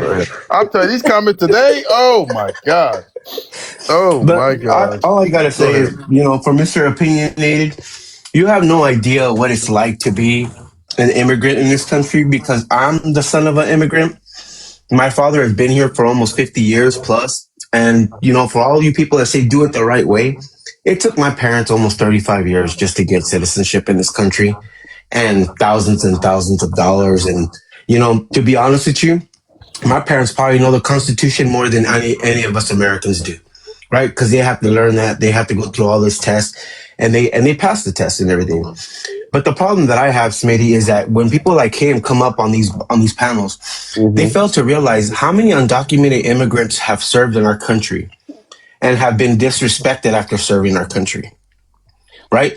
They are deporting some. I mean, they even stopped a United States Marine at the base of Camp Pendleton and deported his mom. Right? Or how had her in detention for almost 72 hours. Think about that. This guy is serving his country, putting his life on the line, and all he sees is his mom being detained because she was going to go visit him at Camp Pendleton because he's serving our in the United States Marine Corps. That's how backwards of this country is. You know what I mean? And like KGR said earlier when I heard her, you know what? I live in the Central Valley of California, the epicenter of all agriculture in America. Come out here, Mr. Opinionated, if you feel like you can do the jobs that these people do, because they're not just day laborers. These are skilled positions, to be honest with you. You have to learn how to pick grapes. You have to learn how to pick peaches. You have to learn how to pick strawberries carefully, or if not, the fruit gets destroyed. It's not that simple as just to pick a fruit off the tree and throw it in the bin and then you're good. You have to make sure that you take care of the fruit or else it gets bruised. If it gets bruised, then the whole bin gets damaged and then there goes the fruit. That's the problem that I have is a lot of people think, oh, it's just because they're out there picking this and that and they're out in the fields doing this and that. No, it takes skill to do what they do. And yes, a lot of it has to do with the with the farmers, right? They pay less because they want to maximize their profits. I get that. Capitalism at its best, right? But you can't blame the immigrant when you don't want to do the job that these people are being told to come and get. Right? Like, you know what I mean? Like, they don't come here to America unless there's a job waiting for them. And they do come. They come in droves. Yes, they come in droves. They're not invading. I hate when people say invasion. They're not invading anything because at the end of the day, they come here and work. And guess where they go shopping at? They go shopping at our shopping malls, right? They go shopping at our grocery stores. So they're pumping money into the system. And Mr. Opinionated, do you know that on the average, $85 billion a year is being pumped into Social Security through undocumented immigrants working in this country, and they will never, ever get to collect that paycheck? I mean, I mean, that's the reason why this country will never fix its immigration laws, because it's free money to them.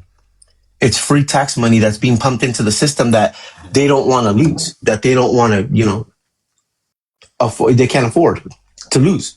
$85 billion a year in Social Security that me and you and everybody else is going to collect, but they're not going to be able to collect anything.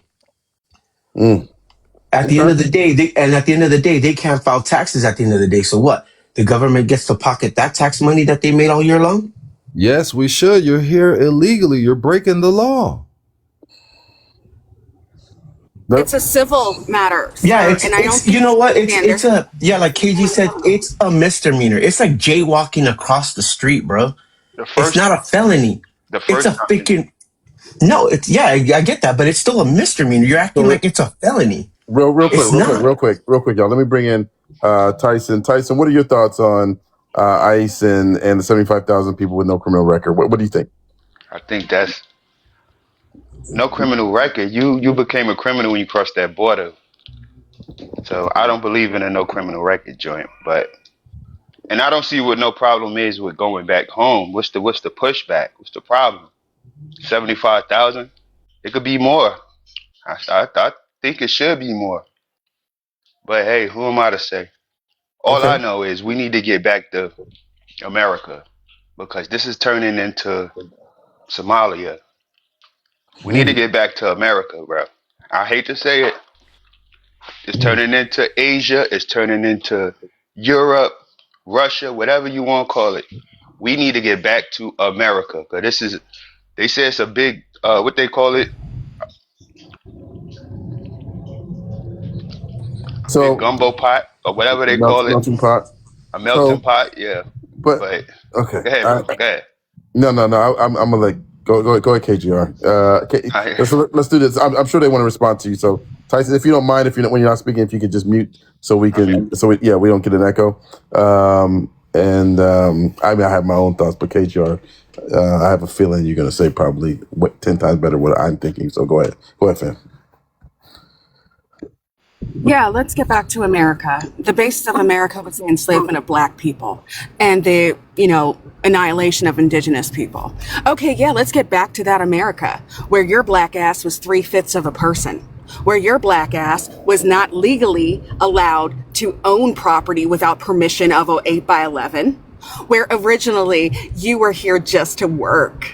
Let's get back to that America where the only people who could truly vote were wealthy 8 by 11 men who owned property or at least had holdings in the hundreds of thousands. Okay. Hundreds, sweetheart. No, sir. No, we were never American. American Black people as American before the white people was here. Sister. No. Hold on, Tyson. Hold on, brother. Let's let her get a full comment in.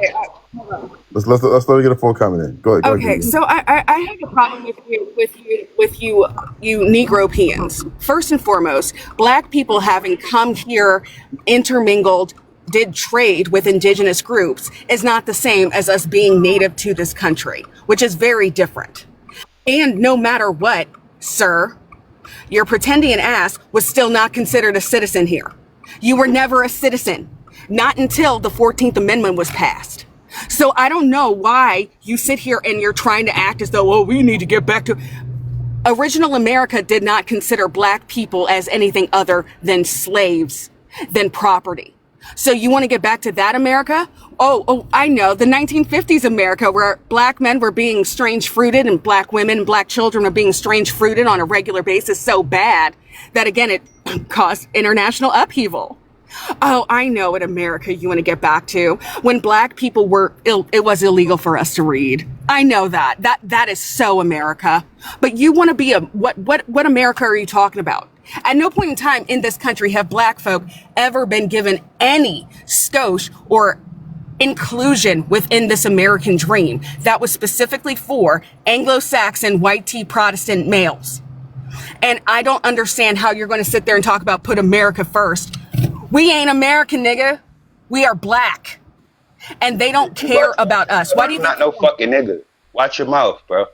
But no. Let's be for real. Yo, Do you no fucking do you nigga. think that they understand the difference? Watch your mouth. Oh, okay. So when they pull you over, they don't think that it's an N-word. So you want to go back to a time where you had no citizenship, right? You had no rights, no human rights, right? That's the America you want, because that's what going back to original America would be. And I am sick and tired of hearing you Negropeans and Tunisians come up here and say that, because you're voting for people who are 8x11 supremacists. These are people who believe that you're supposed to be back out there working as enslaved people. They don't like you. You will never be included in that Americanism that you're trying to uphold. You are not one of them. And you don't get to sit here and try to pretend as though America was built for black people. It was built by black people, but it wasn't built for black people. And trying to sit there, we need to get back to American what? I want you to point a time in history in which black people had rights, had equal opportunity under the law, had access to education, to finances, to treatment as human beings. Please give me a time period where that was the case, because you know you can't. Even currently, we don't. I can't. That's like you must have never heard of Tulsa. So real quick. You must never heard of Tulsa. Have you heard of Tulsa in the 1920s? Have you heard of? Have you?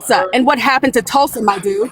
What happened? Have you heard of Seneca Yes, Village? I had family there, sir.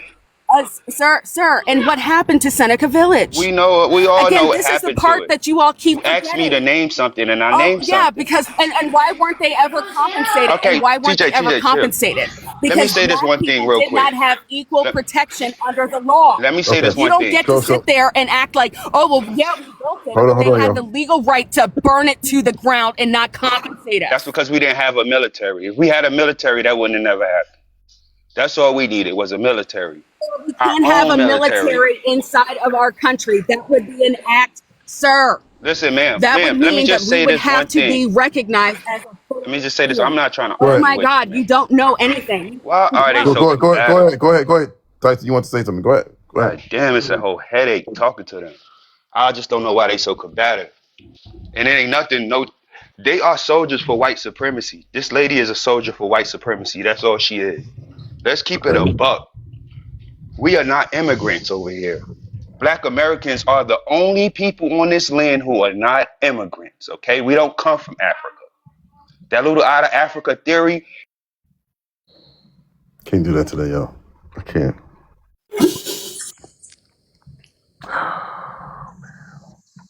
This is what happens, Smitty, when the education in America drops to almost 45th in the world. You know what I mean?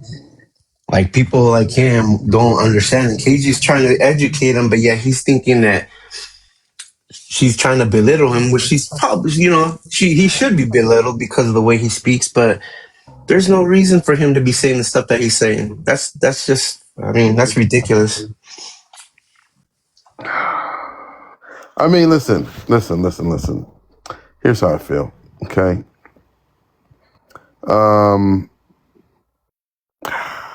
Number one, I don't understand if, listen, there's a lot of terms we don't like getting called. People don't like getting called certain terms. And if you don't like getting called certain terms, that's fine. But then don't call women sweetheart, or love or whatever. Like, those are condescending terms. This is 2025. We should know this. If we're all marginalized people, we should know that, right? When I'm referring to Sash, KGR, whoever it may be, that I don't refer to them in that way. And I love these women. I know them, and I don't refer to them like that. I know them, literally. And I don't do that. Because I have incredible amounts of respect. Petty, you cracking me up. I have an incredible amount of respect. And when you have respect, you don't do that. You don't do that. Like, I don't understand, y'all. Listen, have a dissenting perspective. That's fine. I don't care about that. But I don't understand why, if you have a dissenting perspective, that you at least don't come up with respect. And a few people do. Mr. Opinionated, for the most part, I think has been respectful. But I just, hey, I love black women, and then you shit on black women. I love indigenous women, and then you shit on indigenous women. I like when you have an opportunity to come up and talk. It does not compute for me. I do not understand. I don't understand it. The nerve to call Casey white supremacist. That was crazy. It was annoying because everything he said was white supremacy. The fact that it was indigenous erasure. On top of it, it was black erasure. Because by sitting there trying to colonize indigeneity, what you're doing is you're removing the validity of black people in this country. Our struggle, which is very different from indigenous struggle. And one is not more important than the other, but they are excessively different. And I have a problem whenever a black man comes up here and says, why are they so combative? It's just, because you don't understand how this. No, you talk about Tulsa, which tells me you don't know anything about Tulsa. You talk about Seneca Village. Again, you don't know anything. And then you have the nerve to talk about, well, if we had our own army. Negro, black people weren't even legally allowed to have pew-pews until 1890. Did y'all know that? But Because they banned wouldn't you it describe in the yourself as an 1790s. ideologue? Aren't you an ideologue? Can I say something? So real quick, and then let me go up I'm to black. basically. What is But real quick though, real quick to KGR's point, right? And let's focus specifically on Tulsa, right? Do you guys know that in the 1920s, right, when Tulsa was destroyed, that was the period of the most race riots in America, the most anti-black levels of violence in America, the most unalivings of black people in that manner in the 20th century was in the 1920s. And so why would that be looked on as a period of happiness and positivity when literally you had to worry every second if you were building up a black neighborhood? Why would you want to go back to, like, I don't understand. I don't like it now. Why would you want to go back to that? But anyway, let me go to basically, what are your thoughts?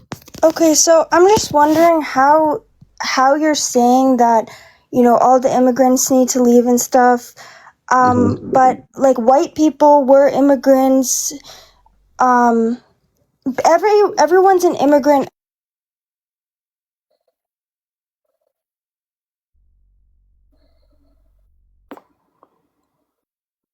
We will. The one thing I'm going to tell Mr. Opinionated is real quick, Ernie, just because she might have got a call. I just don't want you to get started and then. Yeah. I just don't want y'all. I just don't want you to get started and then. Arizona? We lost you basically. You were gone for about 30 seconds. Oh wait, where did I cut off then? Basically. You said white people were immigrants too. Oh yeah. Oh, Sasha, go ahead. Sasha wants to ask you a question. The only real. Oh, hold on. Basically, real quick. I think Sasha wants to say something. What year were you born? Me, 2005. Okay, you should be good. Okay, go ahead. So, I'm just wondering, like, when you say all immigrants need to go and make it back to America or whatever, the only, like, true people that have been on the land forever is indigenous people, and Mexicans were here before, and like 4 of the states were actually used to be part of Mexico, and then the U.S. won them in the U.S.-Mexico War. Mm-hmm. I think it's more than So, four, right? California, Arizona, Nevada, part of yeah, Wyoming, Colorado, New Mexico. yeah. I'm not sure about Hmm. Colorado, but yeah. So that just seems like, like both white and black people both haven't been there in comparison to how long indigenous people and the indigenous Mexican people that lived there for a long time did. So that just doesn't really make sense because we're also kind of immigrants if you think of it like that. Like, we came. I might use a different term than immigrants, but yes. Well, I no, heard we the point that technically you're are making. because we immigrated. We immigrated here.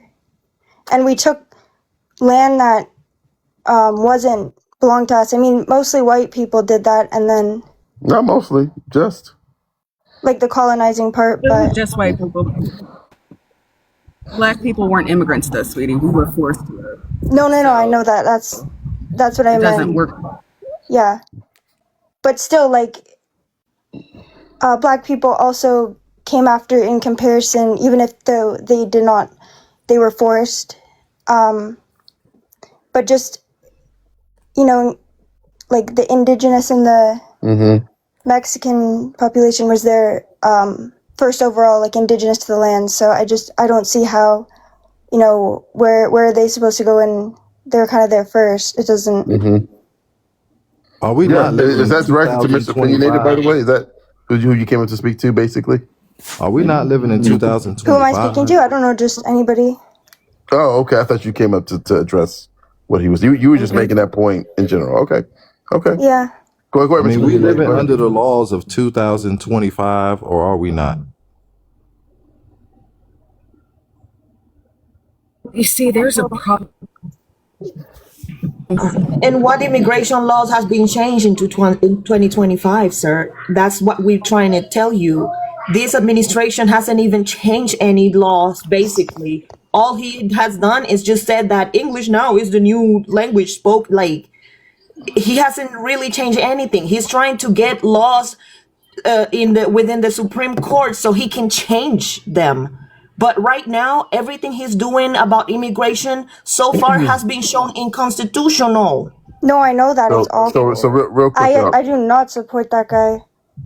real quick. They're enforcing the Hold on, Mr. laws that Opinionated, are real on quick. the I got somebody got to books. get up. Does anybody want to drop? I wasn't addressing basically. I was addressing Mr. Opinion. Oh, I gotta drop. Oh, You sorry. can drop me, Smitty. I don't want to mess Okay. up your algorithm. Okay. Thank I'm you, gonna KJ. go I too. appreciate you, fam. All right. Let me. Can you unadd me? What's that? Can you unadd me? I'm going to bed. Okay. Thank you for coming up. Thank Basically. you. All right. All right. So when you say, Mr. Opinionated, that are you saying we're in 2025? That Jermaine, brother, I'm gonna get you up 1 second. Give me a second. I got some. I'm trying to first fill this slot with a person that's pro-ICE that wants to talk about how they don't have a problem with what's going on with the people that have been arrested without a criminal record. And we got a lot of people that agree with this in the comments. I am trying to get one of y'all up. It's been very, very respectful. And so, trying to get you up to have a conversation. But please tap the screen. We are only, I've been live for 2 hours? And we're still not even barely at 80,000 likes. So please tap the screen, share out the live, right? It's been a good, respectful, educational discussion. And then let me go to Jessica. Jessica Simone, if you're not following her, is an incredible creator, content creator. She is one of the top content creators at with Live Fest. So she'll be going to Las Vegas here in a couple months, or wherever it may be. I don't know if it's sooner or later, whatever it may be. So much congratulations to you, fam. What are your thoughts? Showcast Smitty. I'm just a humble servant of the Lord. The thing that I cannot wrap my head around is people keep saying they didn't do it the right way, they didn't do it the right way. You didn't come illegally, you didn't come here legally, you didn't come here legally. Like they're so, gung-ho on breaking the law. But your president is a felon. 34 counts. We don't even know anybody with 34 counts because they don't let you get that far before they lock your ass up. felony charges, right? And we're talking about misdemeanors. We're talking about countries that we go to destabilize. It's like going to somebody's house, fucking it up, and be like, you can't come over here. Then you think people want to leave their homes, their families, uproot their culture to a place they don't know the language? They have to. And then they get here to make a better life for themselves and their children. And their children have never even been to any of these other countries, and you want us to send them back? That's like when white people tell us to go back to Africa. How you don't like that? You're doing the same thing as your oppressor. You don't even have the balls enough to go to your oppressor, so you want to push down on somebody else. So how can you be so hell-bent on the law and breaking the law and vote for somebody that break the law? It's very contradicting. So it's okay when white people do it. It's just bad when black and brown people do it. So that's what I can't really wrap my head around. Because when you asked the other guy earlier, so if you came here illegally, that's fine. But illegally, like you're the fucking police. And you said we live in 2025 laws, but they're breaking the law. They said they was going to lock up people with criminal records. They don't even have any criminal records. They could commit like less than 0.2% of any crime in this bitch. Well, let me ask you And this, if we man. really want to get in it, we're not worried about Let's let Jessica finish. I'm opinion. You've been here all day giving your opinion, right? Yeah. So give me my time. Thank you. I'm reclaiming my time. If we really want to get into breaking the law, why are we not making sure all these, especially since heterosexual white men are going to jail when they're essaying these children, when they're doing these attacks, when they're building these coalitions to attack black and brown people, when they're strange fruiting all of our people? What? Why are we not doing that? We worried about the wrong thing. Because if we come together, we'll be the majority, black, brown, and indigenous. Because we ain't did nothing to each other that's so bad that our oppressors haven't done to us. Ooh, say that again.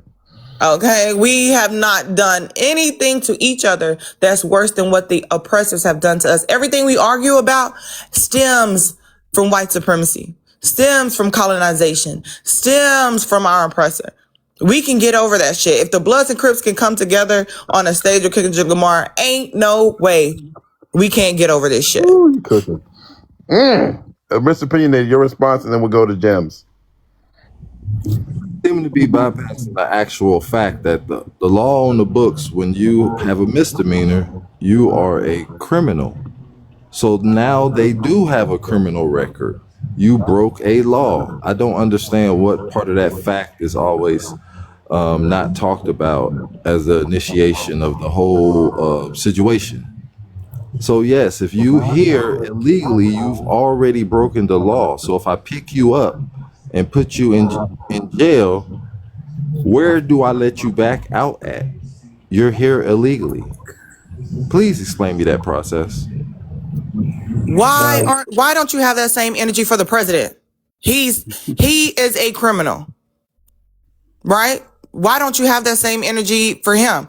And just because they said they have no criminal record, some of these people may not even be here illegally. They've been locking up U.S. citizens, people who are got visas, people who are waiting on they're going to the Mickey Ficky courthouse and picking up people who are quote unquote doing it the right way, like y'all say. And ma'am, they don't I'm have sorry. criminal records. What part of no criminal record do you not understand? Just because I arrested you?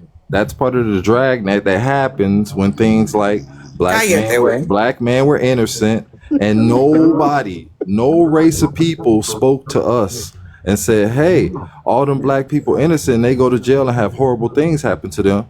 And nobody was speaking out for us saying, hey, please stop convicting those innocent black men. So on the other side of the argument, I don't care.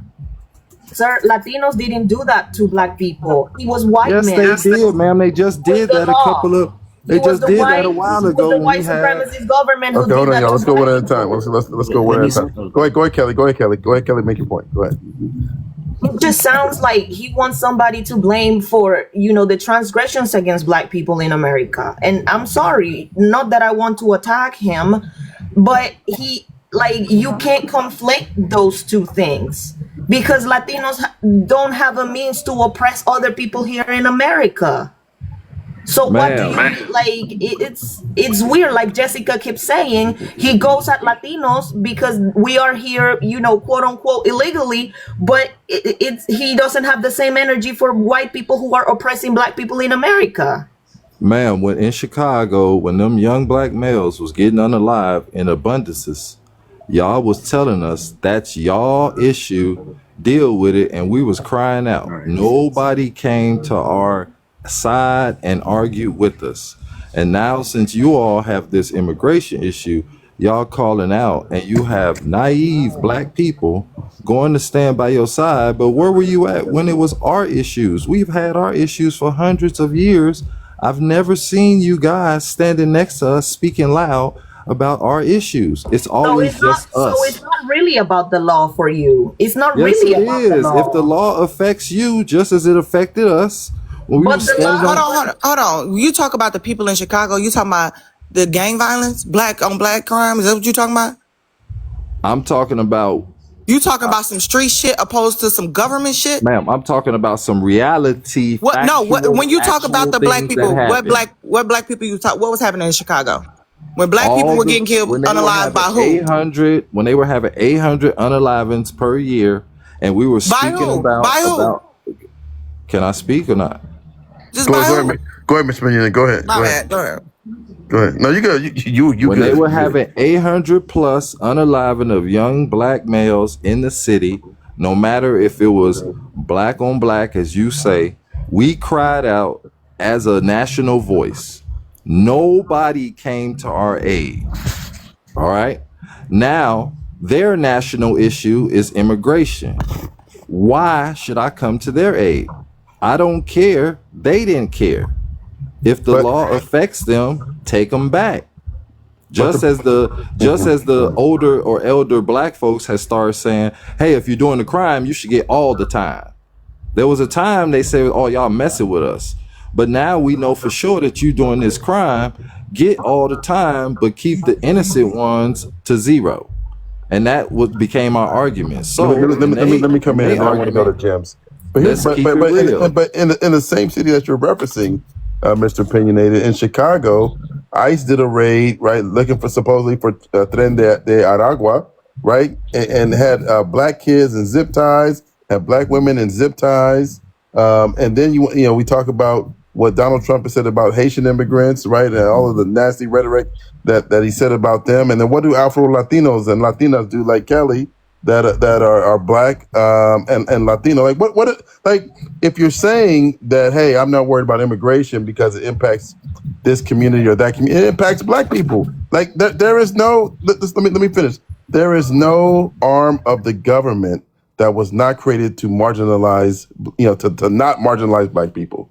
Like immigration isn't some separate thing that is different from healthcare, is different from the legal system, is different from all of the other systems. Immigration was also something that was designed to favor white immigration. I don't understand it, man. Let me let James come in.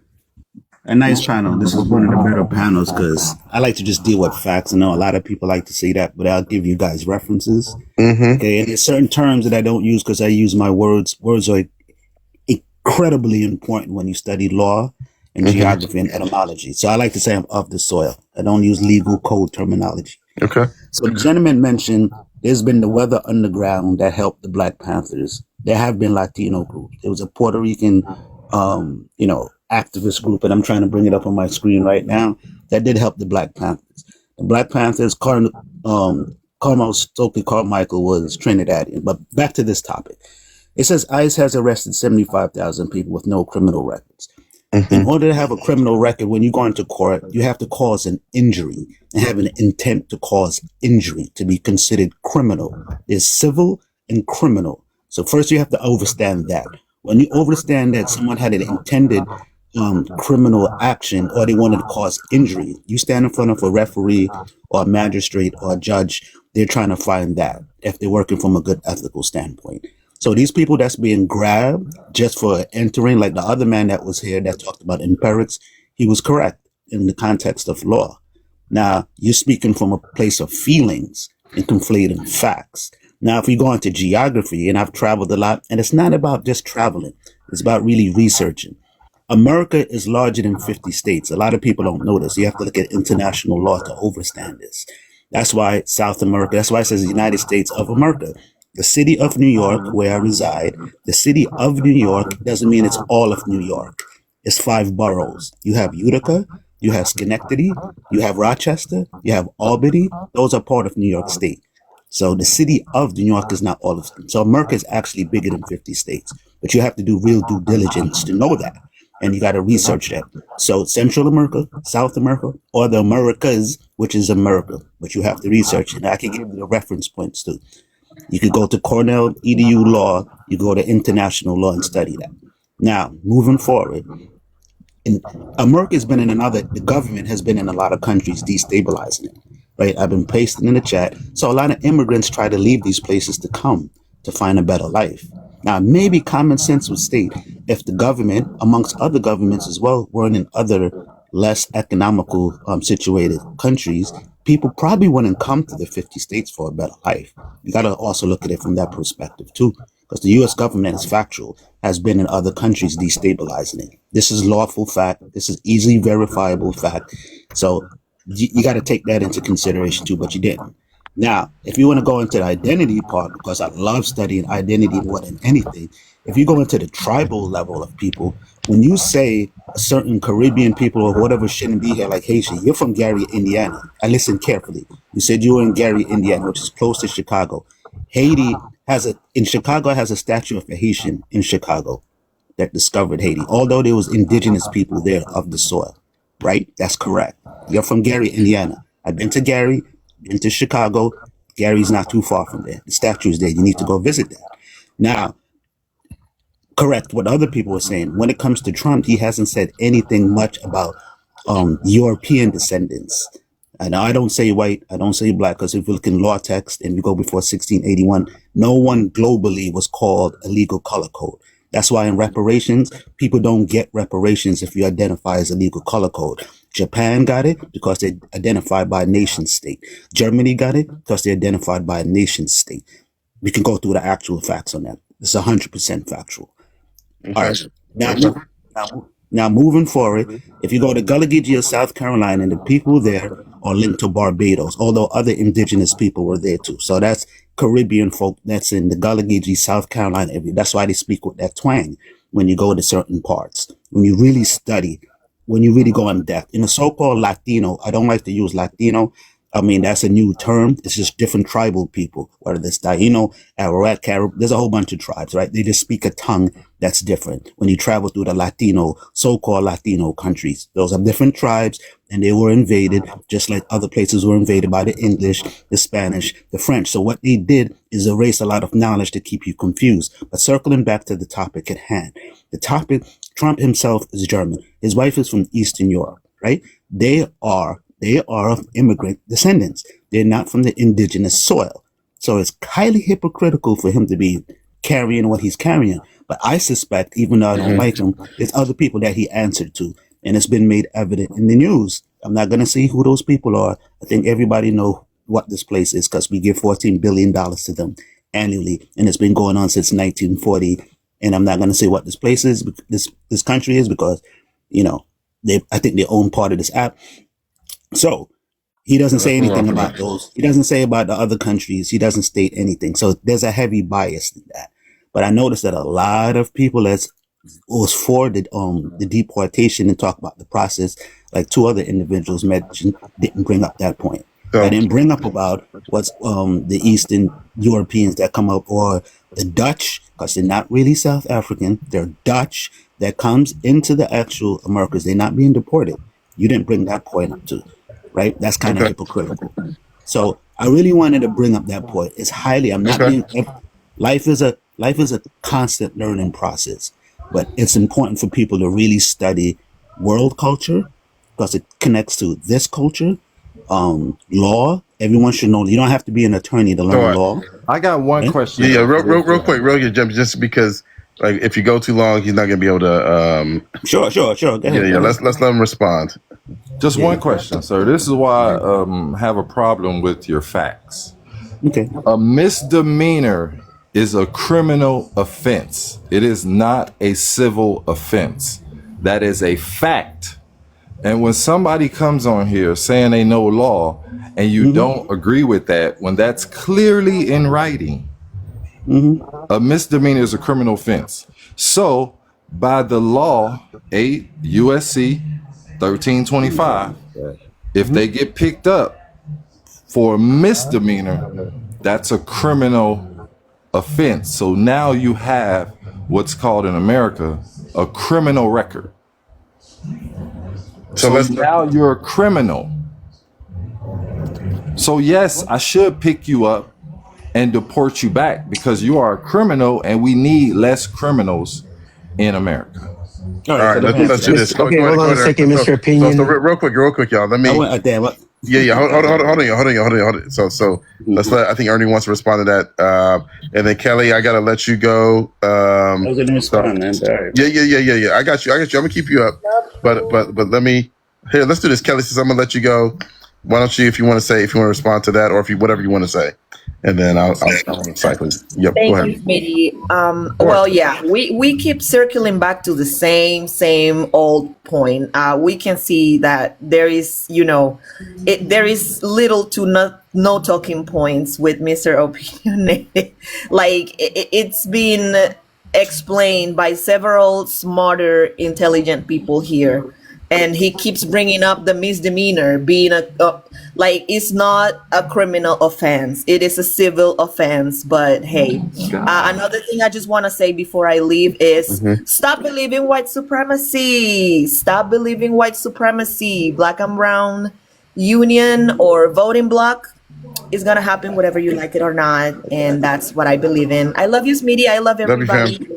All right, ma'am, no offense, but you don't know the difference between criminal offense and civil offense. Okay, may I respond, please, to what he just said? Quickly, it's going to be quick. Miss Carey, where you at? No request. Hey, Miss Carey, I don't see your request. Oh, there you are. I'll invite you. The definition of misdemeanor, okay? A non-indictable offense. I want you to understand that part because you claim that you know law. It says a non-indictable offense regarded in the U.S. and formerly of the UK is less serious than a felony, right? So it is still a non-indictable. Hold on. There's only two offenses, criminal and civil. What does it fall under? Hold on. Okay, give me one. Let me answer the question. I just answered it. So for the way you're talking about, you're like send them back to the other country. Grab them, send them back to the country. I don't care if they go to concentration camp, send them back. It says non-indictable offense. You missed that part too. You missed the other part what the other guy was saying about the imperative motion. See, because you're speaking from feelings. You're missing the point when the government goes into other countries and destabilizes it, which causes people to come here. Sometimes people don't want to come here, right? But because you're missing that point. But you're trying to stick because you're moving from a place of ego instead of learning. I'm looking at the law dictionary right now. That's what I do. When people say something, I say, okay, let me go back and fact check. So what does it fall under? So real quick, please enlighten us. Is it a criminal offense or is it a civil offense? It is a criminal offense. A civil offense. But what's happening to them? It's a non-indictable. Hold on, real quick. It's turning into a conversation, which can be fine if we just had both of y'all up here. But we do got other panel. Let me let Jessica come in. Go ahead, Jessica, and then I want to go to Carrie, Mrs. Carrie, as well. I just got one statement, one question, just so everybody is clear. It says that the 75,000 people have no criminal records. They're not criminals. That's one. And two, I just didn't hear you answer the question why are you mad when they do it, but why are you not mad at our president being a real criminal in criminal court and 34 count felonies? Why is that okay? Let's let Mr. Pena respond to that. Then I want to go to Carrie. Go ahead, Mr. Pena. Respond to that. If I'm looking at the criminal pot, there's some criminals that I don't have to deal with here. So how about let's cut the fat of the criminal and send them back? That takes care of part of it. His criminal crimes are here in America, and then we could take care of them through how we take care of criminals that are citizens here through the courts. That's simple as I can explain it to you guys. If I'm trying to trim the criminal fat and I'm looking at it and I'm saying, man, I get rid of all this right here if I just get rid of all these people that have crimes, which misdemeanors are, they're not civil offenses.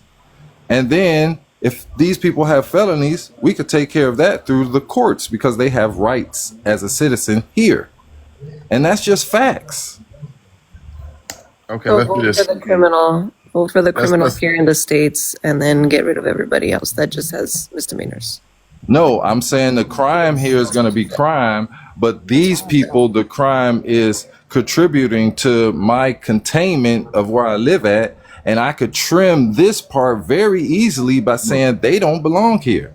Their crimes is they don't belong here. Okay, hold on, y'all. So let me. He answered. He gave a response. Let me go to Miss Carrie. How are you, Miss Carrie? How you doing, fam? How are you? Good to have you up. What are your thoughts? I know you want to come up and share your opinion. Yeah, so I just want to address it from a different angle because I think this needs to be said. Okay, and this is where people clean out their ears. Let me tell you something. Black Americans, and I'm speaking specifically for Black Americans, don't owe anybody anything. I don't 1%, 2%, 5% help. We owe nobody anything. The civil liberties that you want to stay here and experience were bought and paid for by the blood of Black Americans. All right? The majority of what was done for the civil liberties that you enjoy were done by my people. We owe you nothing. We don't owe you help. We don't owe you camaraderie. We don't owe you marching. We did the majority of it already 60 years ago. So let's get that out the way. All right. All right. Secondly, we want to talk about flat Blackness, right? Let's keep it a hundo.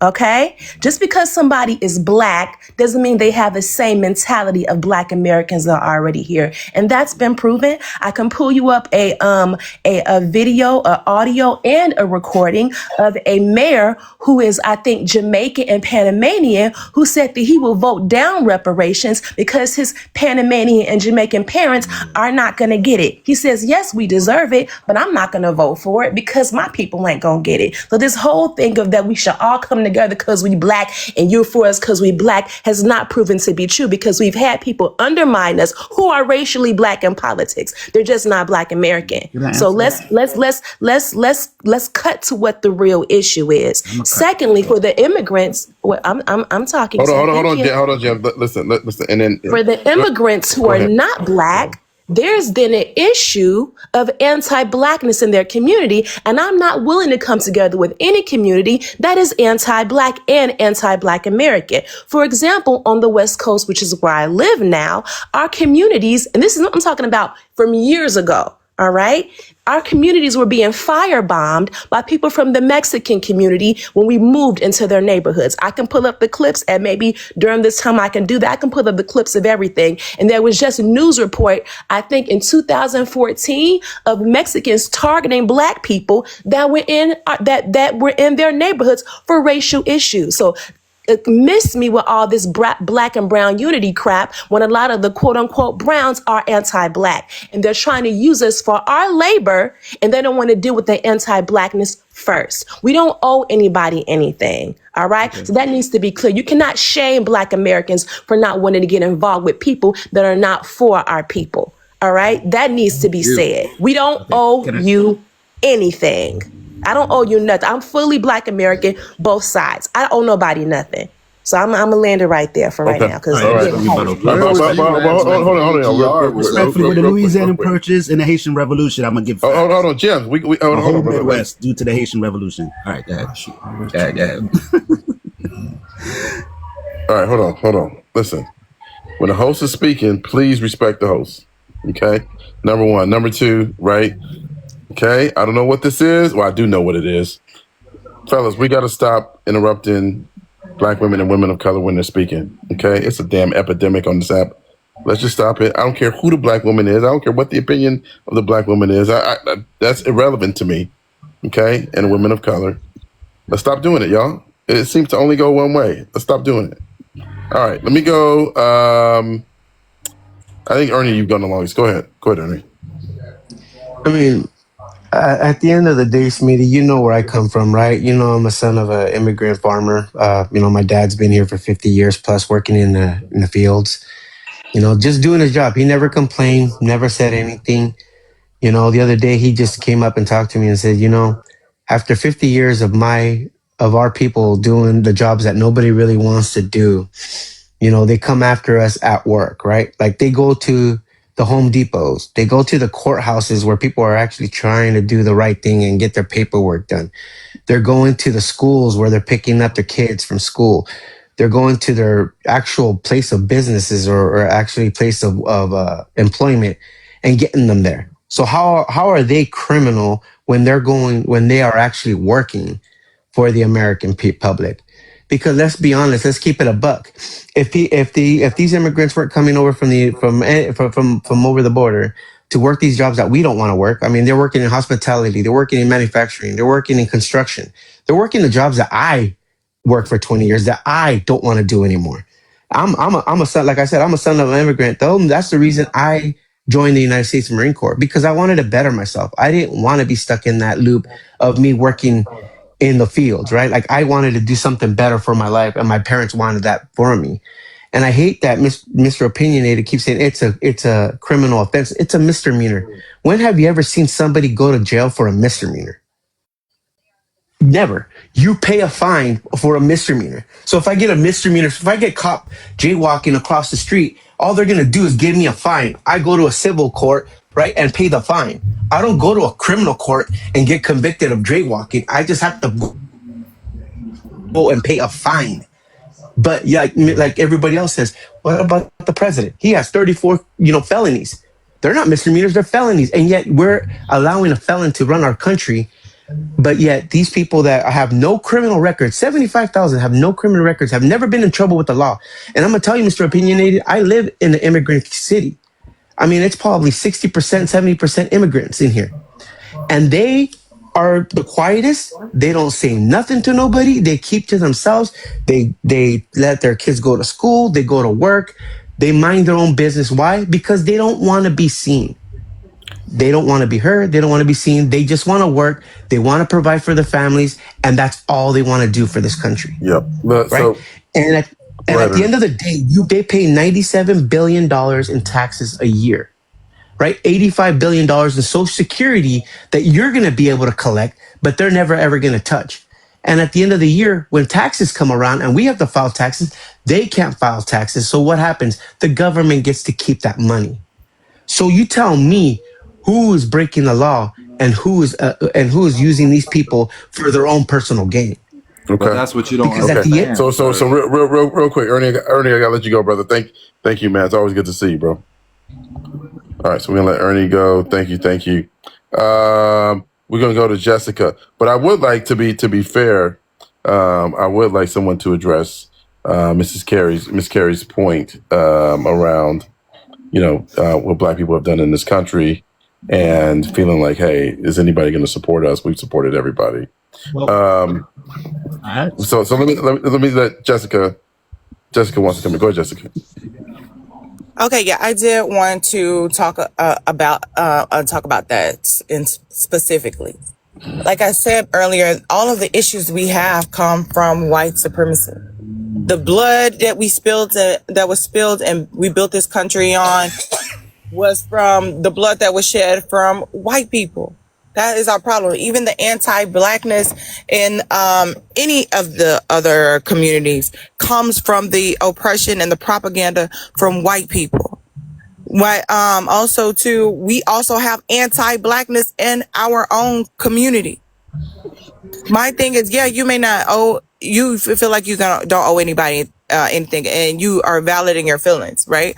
But at the end of the day, we're not going to be able to do this alone. And at the end of the day, I'm still not going to vote to tear down other people, to mistreat other people, to put them in inhumane situations, tear them away from their families. I'm not going to vote for that, and I'm not going to support that. You cannot support that without feeling like you have to put your life on the line, without like you have to owe anybody or stand and march with anybody to do so. And as far as Black and Brown unity, we all have the same common denominator of a problem, and it's our oppressor. And I'm not finna shit on nobody else because they're easier target when we could come together and really overcome all of this shit and go at the same person and be the majority. And I get it if you don't want to have black and brown unity. Again, that's your feelings. And I'm not telling you should or should not the other way. But the people that do, I think that we should focus on the people that do want to do focus on black and brown unity, vote together and vote for humanity for everybody because we're not free till we're all free.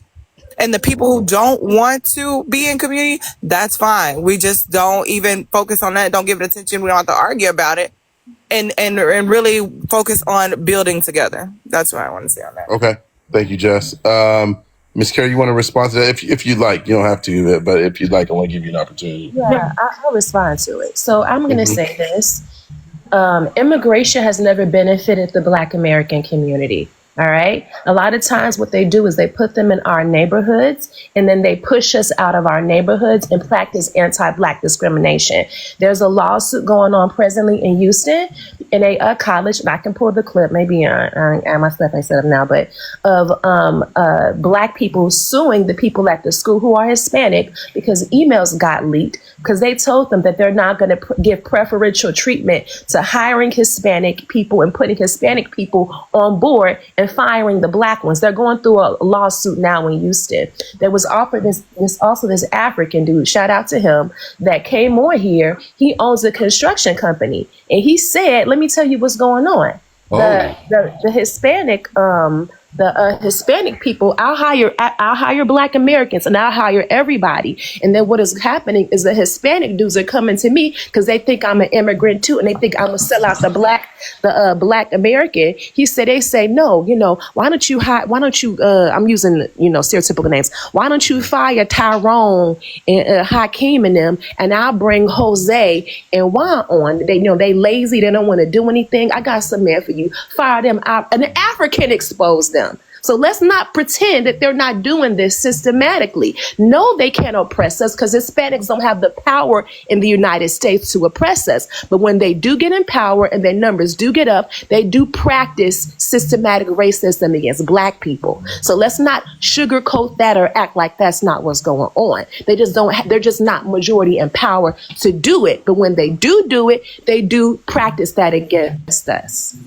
Is that not what I said earlier, host? I said construction, and they move into our communities. No, I remember what you said. I remember what you said. Let me go to Crystal and then Sash, and then we're kind of getting close to closing time, y'all. But let me let Crystal. Crystal, what do you think about this issue? Good to have you up, by the way. Hi, can you hear Good me? morning. Yes, absolutely. Okay, so here's my thing. While I have empathy for what the immigrant community is going through, I really do, because it's not right what they're going through. But at the same time, the majority of them literally voted for this. So why should we, who fully warned them what would be the consequence of their vote if they voted for Trump, why should we be the ones coming out to fight and help them? Because there was no Black and brown unity until ICE showed up. They was not thinking about Black and brown unity at all. I am tired of Black Americans. I understand we are a loving people, but we have got to put our capes away. We got to stop fighting for everybody, because literally nobody fights for us. And that's a fact. The only time they stand with us is when it is going to affect them as well. When it's just all about Black people, they don't fight for us. I've literally been on panels and have heard immigrants say, oh, but we're not going to come out and fight because we have too much to lose. We can get deported. So you want us to risk our lives, but you can't risk deportation for yourself. But I'm supposed to keep fighting for you. That's not going to work for me. Let me ask you a question, sister. Or let me a statement, then a question. So as you know, right? In regards to undocumented immigrants, none of those people could vote.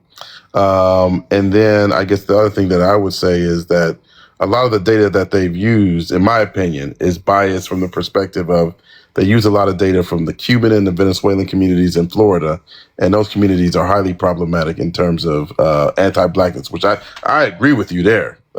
completely agree with you 100% there that you have some problematic communities, especially in Florida.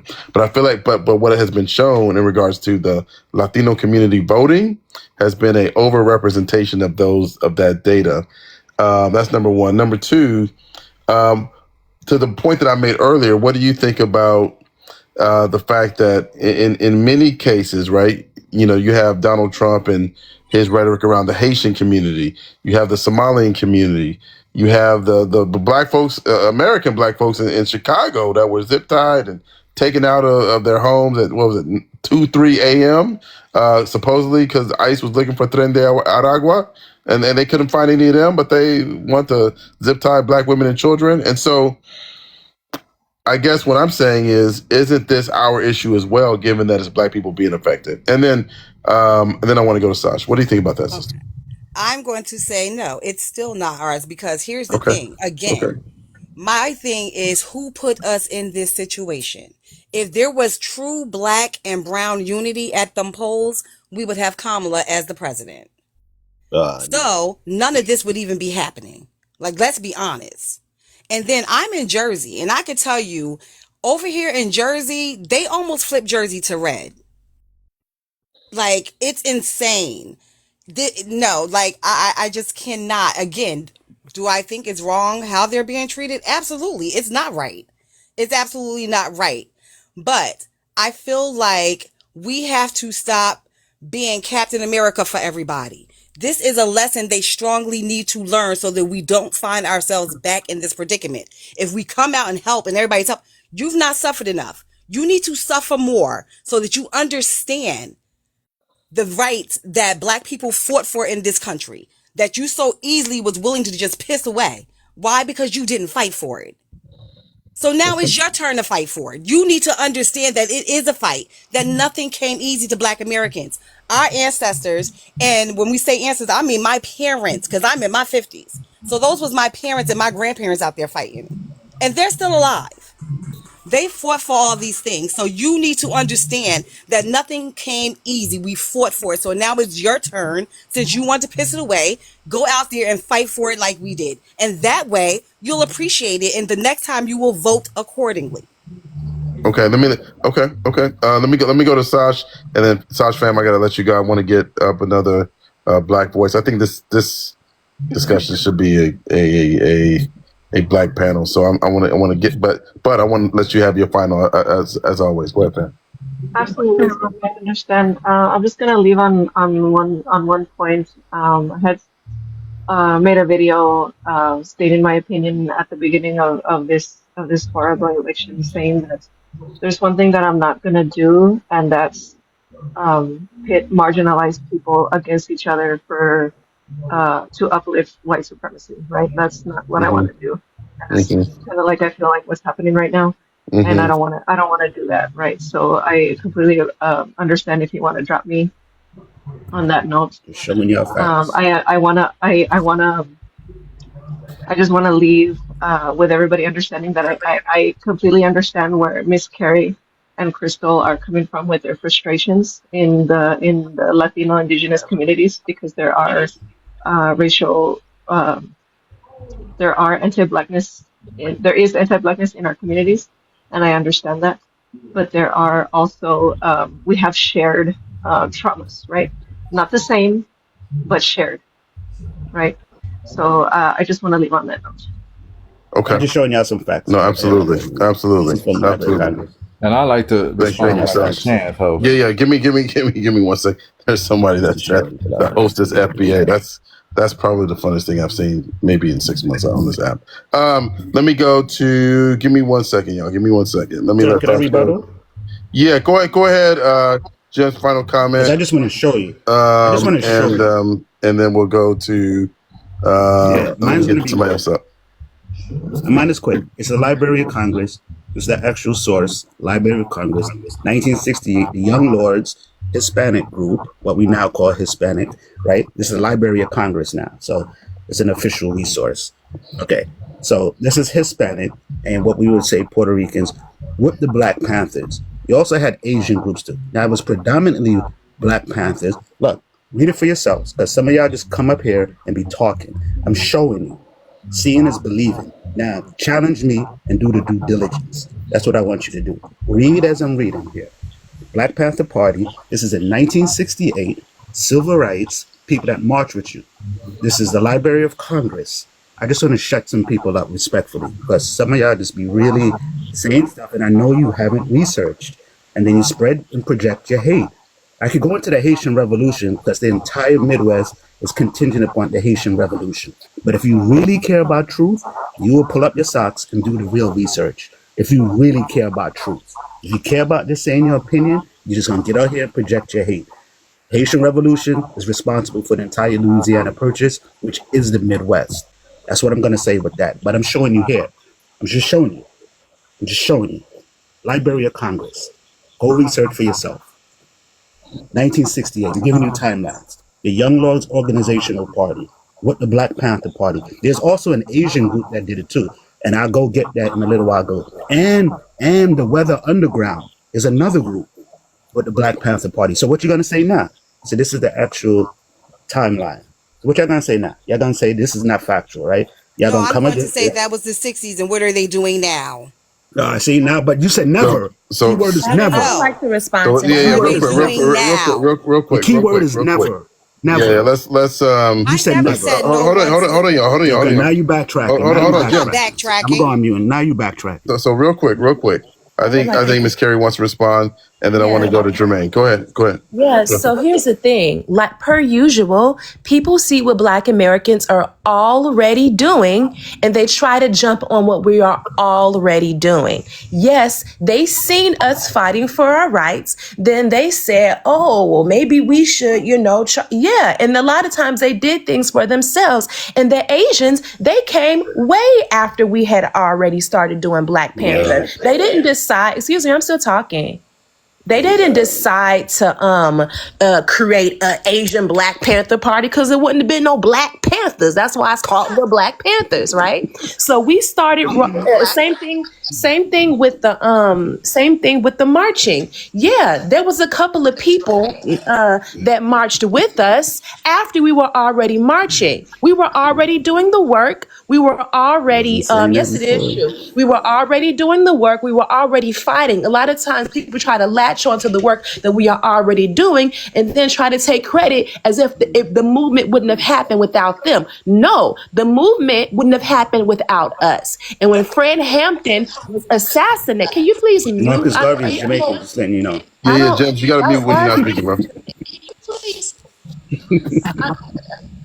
Hold on. I can't, his echo is terrible. I can't even finish. I know, He I'm wants trying to to stay mute him. muted. Yeah, James, for some reason I can't mute you either. Can you mute? Because you got an echo. All right. We have to let you go because we can't hear. There we go. Now we got you. Go ahead. So as I understand, they're fresh right as FBA. I'm not an FBA, Pookie. I'm not an FBA. So let's get that out the way.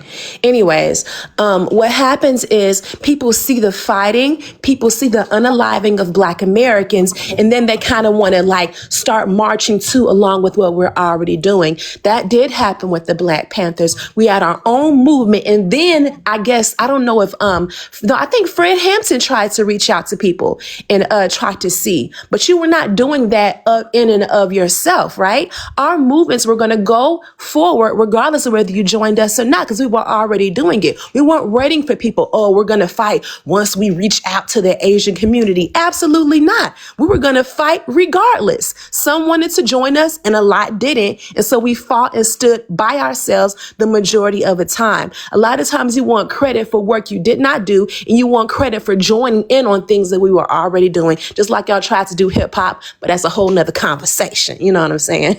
But I'm going to end it there. Okay.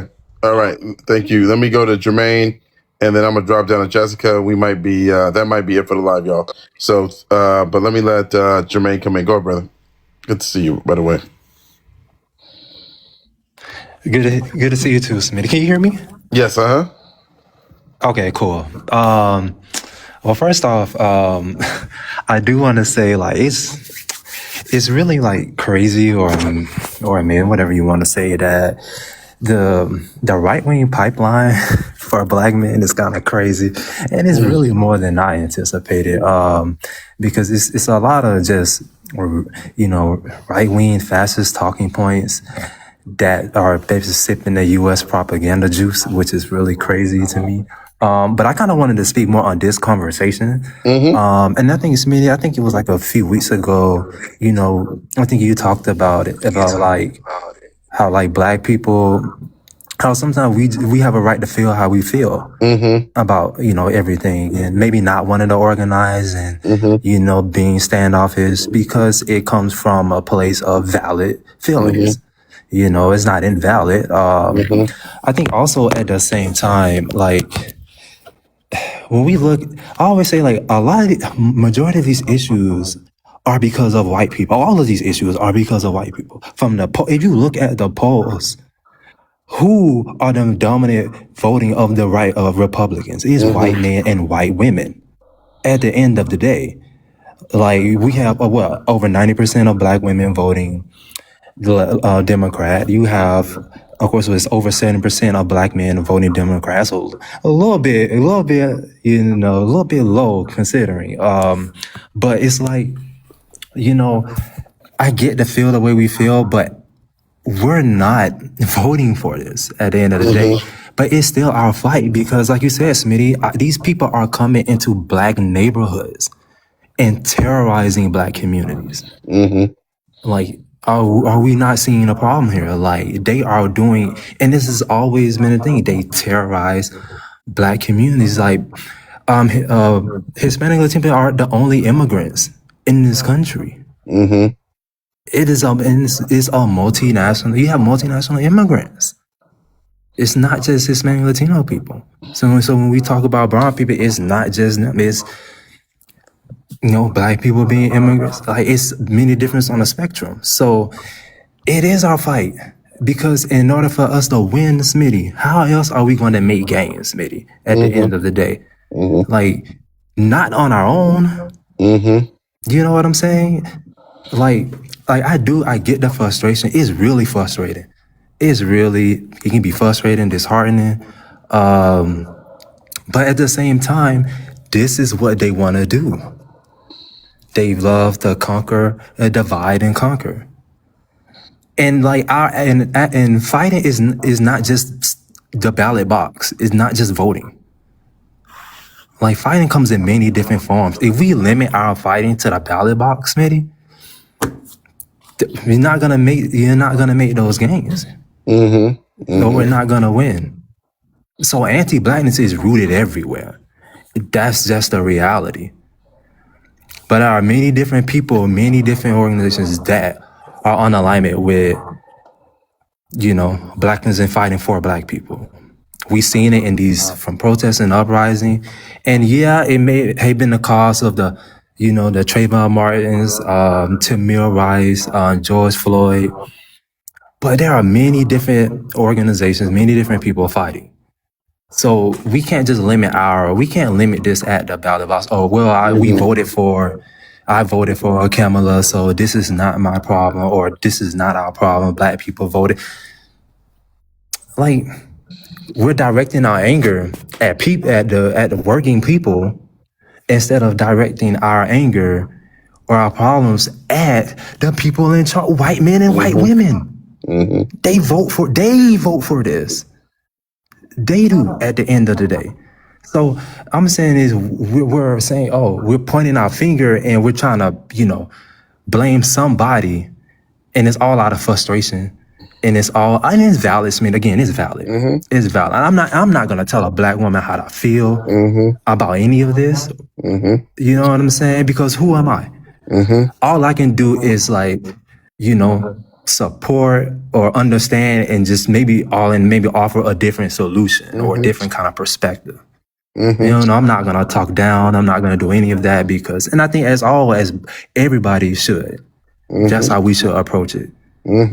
Because who are the most who feel the brunt of this oppression the most? I always say to me, it's kids, black women, the most.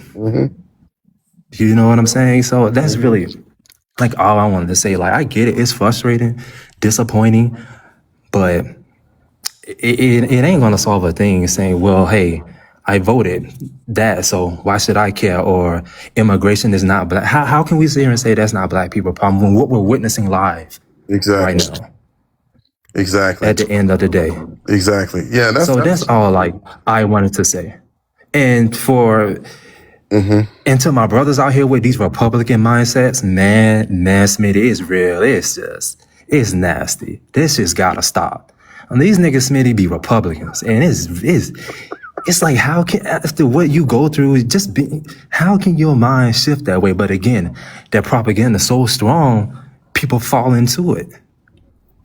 So I just wanted to like say that, and it is out of respect, though. I just want to offer my respect for rebuttal to those like opinions and those kind of things. So yeah, no, that's all I absolutely. want to say. Absolutely, and that's why there was somebody that was upset that I was having Miss Carrie and Crystal up on the panel. I think again, if you support my channel because you say, hey, Smitty is pro black women and pro women of color, but then I'm only just pro the black women that I fully agree with, then I'm a hypocrite, right? And if I let Miss Carrie or Crystal get interrupted, but I don't let Jessica get interrupted, again, then I'm a hypocrite. I don't have to agree with everything to still offer them the respect that all black women deserve, period. And if people want to unfollow me, bye, right? Bye. I don't have to agree with everything, but I'm still going to afford them the same respect, period. Do black men get the same respect too? Of course. Of course. Let me what's that? Can I just say one thing? Because I don't want Go people ahead. to be under the impression that I support anything Republican, because I'm so not at all, or that I am anti-immigrant, because I'm not that is either. I'm just saying, like, I'm not anti-immigrant at all. Until all of this happened, I literally would have been out in the streets fighting with them with no problem. But we also have to look at who are the majority of the ICE agents. It's still their own people. Like, come on. They still haven't learned their own people, because I mean, they can easily walk away.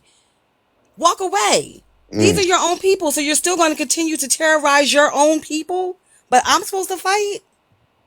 Well, It makes no sense. I hear you. I think, and listen, the Latino people, the indigenous people that have come on my panel, at least, they all acknowledge anti-blackness in their community, and so I think there is a segment of that community that is anti-black. But again, they've all acknowledged it to me. Now I know I'm not the only host on TikTok. I don't know what other hosts and other panels are saying, but I feel heard from that standpoint from the people that come up on my panel. Again, I cannot talk about any other space. I only go to Jessica's space and a couple of other spaces besides mine. So I hear the point that you're making. Let me go to Jessica, and then Kelly. I know you want to come up and say something. I do got to run, y'all. Go ahead, fam. Sorry, I was in the middle of my last bite. Okay. But I do want to say, like, I love my black queens, and I get it. That's why I say I'm not invalidating your feelings, and you have the right to feel however way you feel. A lot of us cried on November 4th when she allegedly lost. And we couldn't believe it. And I get it, because I'm resting too. But I just want us all to know that there are other ways to fight. We hear fight and we think go outside and throw them hands. There are other ways that we can fight. Like, yeah, if we come together, can y'all go out there? Y'all go out there and fight. We'll make sure we boycott the corporations. We can either watch your children when you have to go to work in case you don't go home. Educate one another, because knowledge is power. Educate each other on the laws, what's happening, what's wrong, and things like that. There are more ways to fight than to put our bodies on the line, in which I don't think us as black people at all should be trying to put our bodies on the line no more. We've seen what happens when we come out. But I just think that there are other ways that we can fight, because say they get rid of all of the immigrants, and then nobody's even in an uproar about all the white immigrants that are coming. And then they have us fighting each other so bad that we don't see that they don't arrest not one white immigrant. No European, no Ukrainian, no Russian, no nobody. Matter of fact, they bringing them over here and giving them land and money, but nobody is in an uproar about that. So I just want us to just kind of pay attention and keep teaching each other. Just even when I was watching one of these Black Panther documentaries, he said one of the kids was ready to fight the white man, and he said, "Are you ready? Do you know what you need?" And he said, "Oh yeah, I need a pew pew." And he said, "No." And he gave him books. This the knowledge, it's the power, it's the each one teach one. Just feeding one another, whatever we can do in that aspect. But there are other ways to fight the system than that they wouldn't even see coming. But I love all my Black queens, all my Black kings, and I definitely too fuck with. I believe in Black and brown unity. Again, I'm not focusing on the ones that didn't vote for Kamala Harris. Go. You can go kick rocks bare feet in the street on the highway. I'm going to focus on the people who do want to, or who do want to try to even educate their children or in each other and come together, because we got to do it together. We're going to have to do it together, especially if we're going to take over this bitch. You know what I'm saying? So, yeah, there's other ways to do it. And I love you guys. Thank you so much. Always. Thank you, fam. Appreciate it. Yeah, as always. Let me go to Kelly. Kelly, be the last comment. Go ahead, fam. Yes, Midi. It's incredible to me that it's always that as a Black Latina, I always have to come up on these panels and make this statement. Just because you don't see a fight, it doesn't mean that it's not happening. As a Black Latina, I dedicate myself to be in these platforms to try to educate my people, Latinos in general, not just Black Latinos, but also Latinos from the whole continent. It happens more within Spanish-speaking platforms. We do have them. We are trying to educate our people with what it means to be not just Latino, but also Black Latino, indigenous in Latin America, in United States of America. We are trying we are fighting so bad, and we are fighting so hard against this propaganda machine that is affecting our own people. And like Smitty said, we are capable of accepting that there is a huge anti-Blackness problem within our community. We accept that, and we recognize that. We are not trying to say, and we are not trying to steal the Black American fight. And we understand that this is a fight we need to fight within ourselves as Latinos. I don't like to use that term, but for the sake of the conversation, I use it. And we understand that we have our own white Latinos, I'm sorry. We have our own white people that we have to fight against. And we are doing it. But when the diaspora thing becomes a belittling thing, when I have my own Black sisters or Black brothers telling me I'm not Black enough, I'm like, what are we doing? It's hurtful.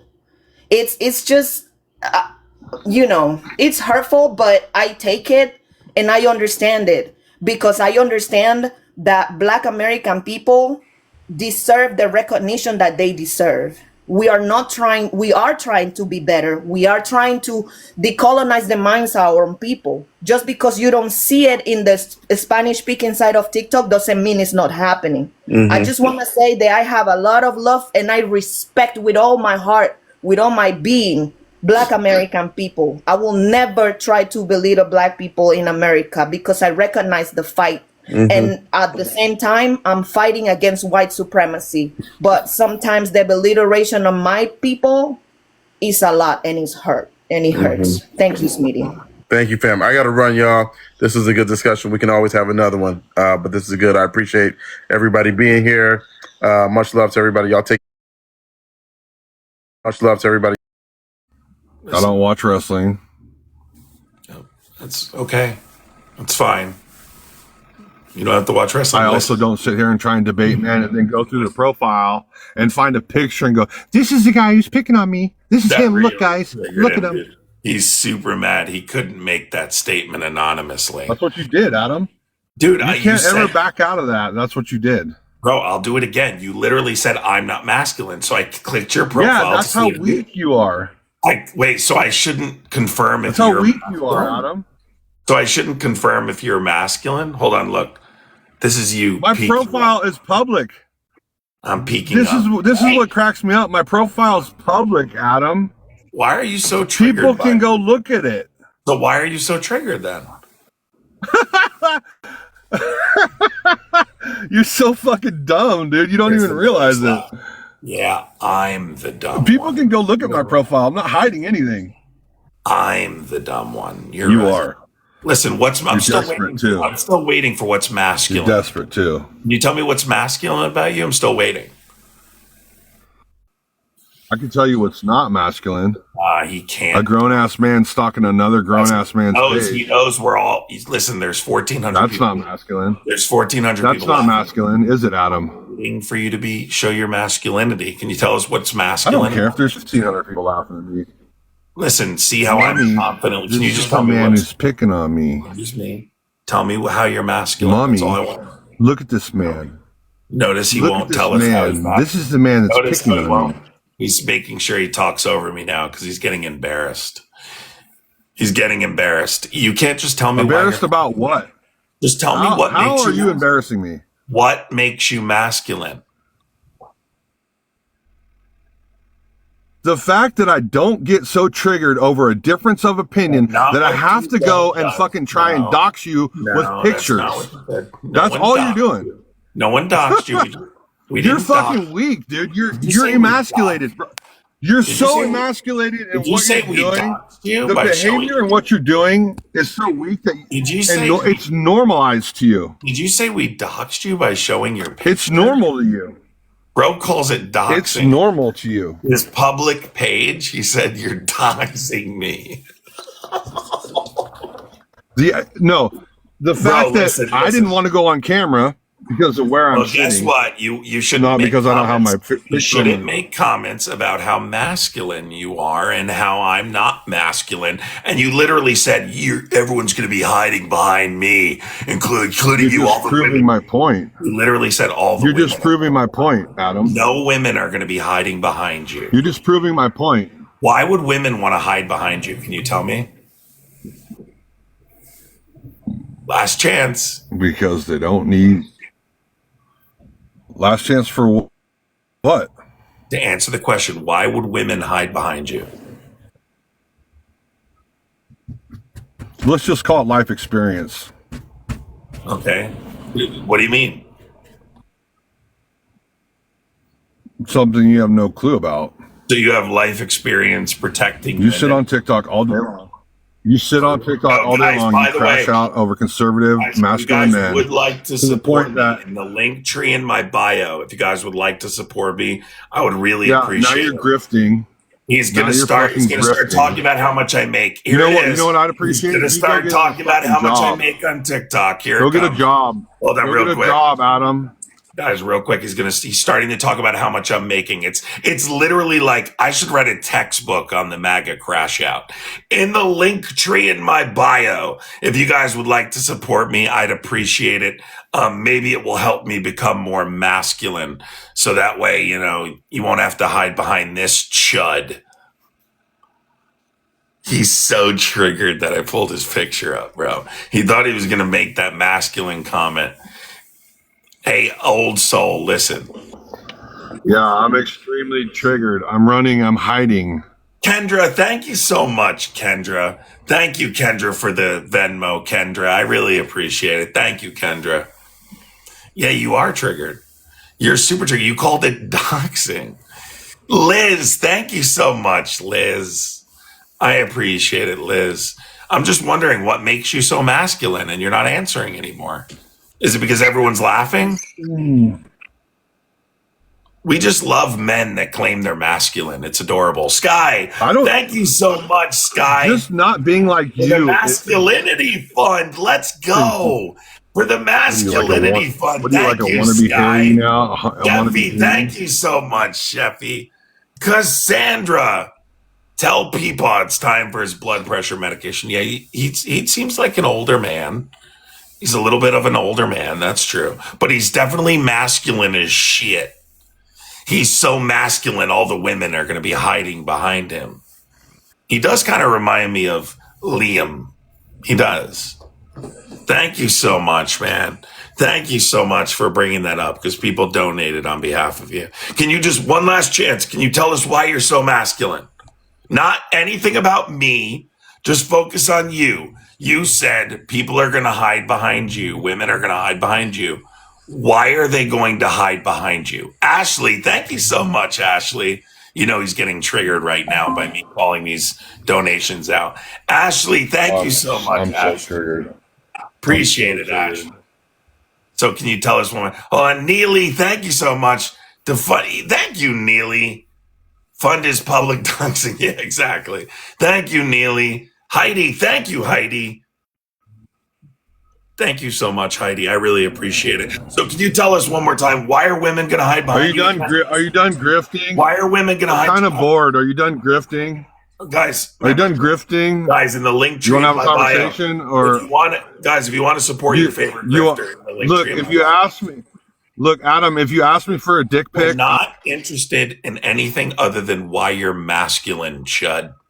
That's it. So can we ask one more time? Why would people hide behind you, especially you're talking women? about my chud again, dude? I'm not going to send you a picture of my chud. Please just tell us why you're masculine. We're not interested in anything else. The point has been proven. I'm actually curious now. Can you just tell me? The fact that I'm not putting up pictures of you, I'm not talking about your chud. I'm on camera. Can you please? And I can grow facial hair. Shut up. Answer the question. Thank you, Cassandra. Why are you someone people will hide behind when the world comes to an end? We know you crashed out because you lost the debate. Samantha, thank you so much, Samantha. And you got humiliated because you don't know what the fuck you're talking about. You made a really surface level argument. All right. Talking about the Patriot Act. You didn't even know the Patriot Act was expired. Bye, Adam. So why are you masculine? He ran. And that is how you handle a masculine incel. Kim, thank you so much, Kim. Appreciate you, Kim. Thank you so much, Kim.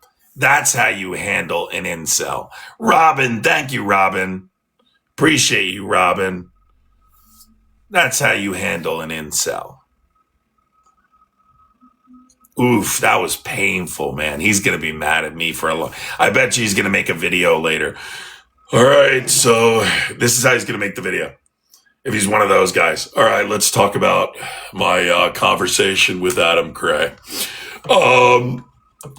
Yeah, fucking... I made a comment about being masculine, and he totally crashed out on me. And then he started like releasing personal information, like my picture that's publicly on my profile. And dude, that was bullshit because I was dog walking him in a debate. And like, he cannot take getting dog walked. You know, like once I start dog walking him, he like immediately starts crashing out. And then I just simply made a comment because he was like starting to crash out because I was dog walking him. He goes, yeah, fucking, I bet I'm stronger than you. I'm like, dude, you're not even masculine. And he was like, oh, and then he made it about me. Like, dude, he can't even grow a fucking beard. You know what I really should do? I should grow a fucking beard just to piss these guys off. And if I grew a beard, see, here's the difference. I don't need to grow a beard because I don't need to hide my face. I should grow a beard just to piss you off. When my hair was long, they used to cry about my hair being long. Right? When my hair was short, they used to cry about my hair being short. He says in the chat, grow one, you can't. Okay, dude. Whatever you think, buddy. I have no problem with growing a beard, but I don't know how that makes you masculine. Like what? Like, let's be honest for a second. Like, do you think you're more masculine than like prime Bruce Willis? Bruce Willis has no hair. Like, do you think that you're like let's be honest. Like, bro, I hate to do this. I think every time you get a little humbled every time, right? Like, let's go through this. Bro, when I see this, I'm sorry, and I hate to be the bearer of bad news, but it's not what you think it is. I hate to be the bearer of bad news. Adam, listen to me right now. I'm going to tell you something. You don't know what masculine is. Let me educate you guys a little bit. Masculinity. Dude, all the women are going to be hiding behind me when shit hits the fan. Dude, when shit hits the fan, all the women are going to be hiding behind me. That much I can guarantee you. That much I can absolutely guarantee you. When shit hits the fan, they're going to be lining up behind me. Because guess what? I'm fucking Rambo, that's why. Now shut your mouth when I'm talking to you. Yeah.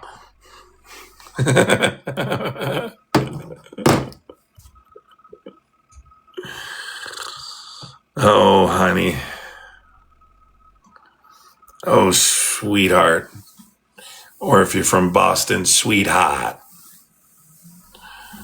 He opened the can of worms. Yep, he did. Listen, he didn't have to go down that path. He didn't have to start talking about that masculinity shit. We were having a nice, fine conversation.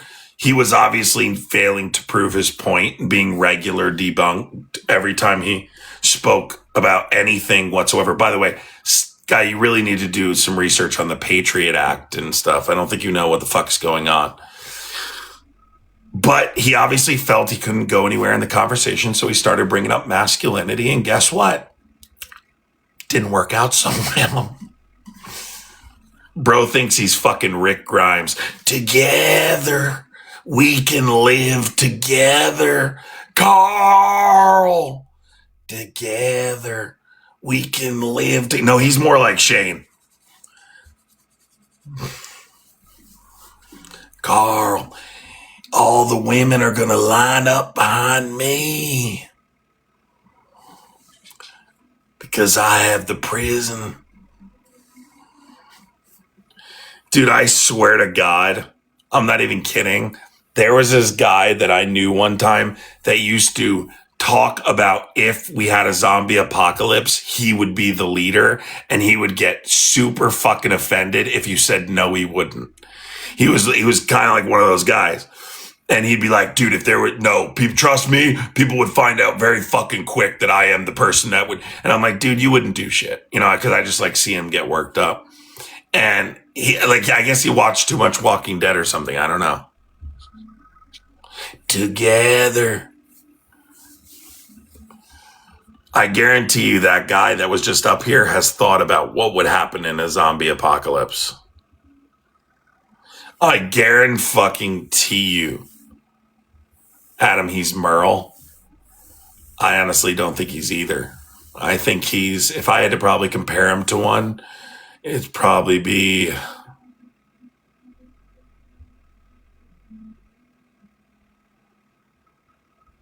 I don't even know. I don't even think he'd be a character, to be honest. I don't even think he'd be a fucking character. Because you'd have to actually make it through, Carol's husband. You're probably right. He wants to be the governor. That's because nobody likes a fucking incel. Nobody likes people who claim they're masculine. Nobody gives a fuck. Nobody cares about it. Hey, listen, doomsday prepping is not that bad of an idea now. We used to like laugh at people who would doomsday prep. Now, granted, a lot of those doomsday preppers do it because they think something weird is going to happen.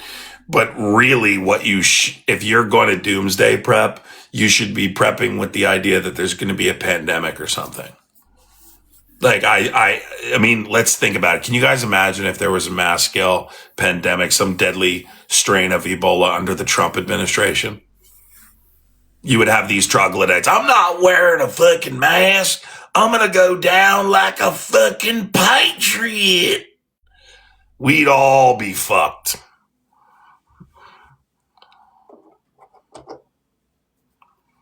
Yeah, imagine COVID is nowhere near a deadly strain of Ebola. If it was a deadly strain of Ebola, it'd wipe half the country out with a quickness. And it's not, and it's very possible things like that could happen. It's not out of the realm of possibility. Adam, he just really wanted you to get behind him is all, probably.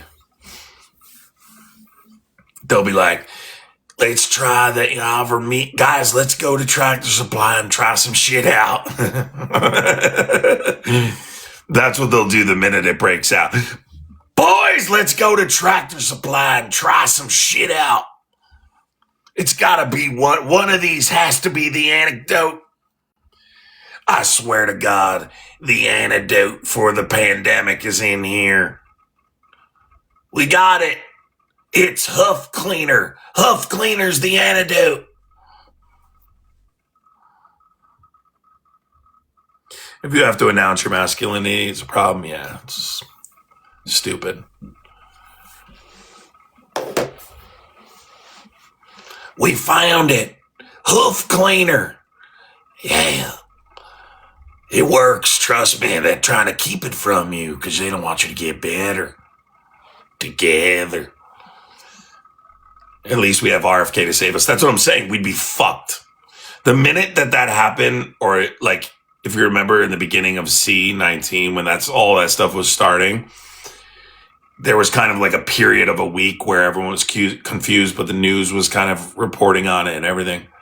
And the minute I saw that on television, now, knowing everything I know and the way that this government is, I would just like immediately go to some kind, I don't know where, I would leave where I am, that's for sure. Yeah, I just think like it's never a bad idea to be prepared for some kind of pandemic or something. I think with everything going on in the world and specifically in our country here, I don't think it's a bad idea. This administration cares very little about the truth.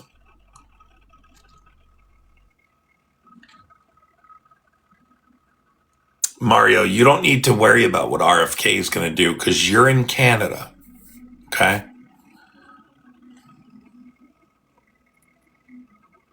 Tim Walz let us down. What are you talking about, Jason?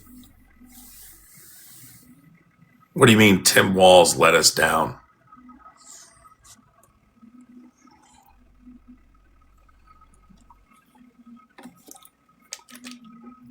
Mario's one of those Trumps. Guys, shut up. Stop trying. We don't care about MAGA supporters in Canada, okay? No one cares. We have enough of those troglodytes here. Stay in Canada. We have plenty of Canadian people who will deal with you.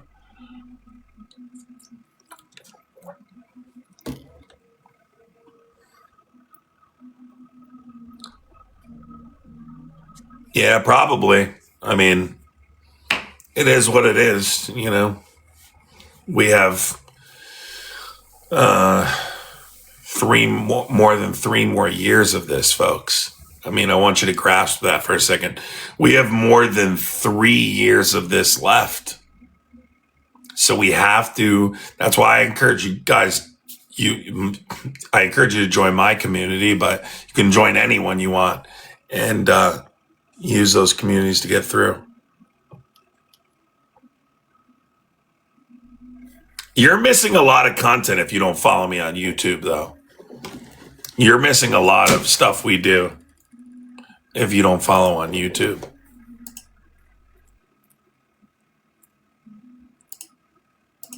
You're really missing out. I mean, I go live pretty much multiple times a week on YouTube, so.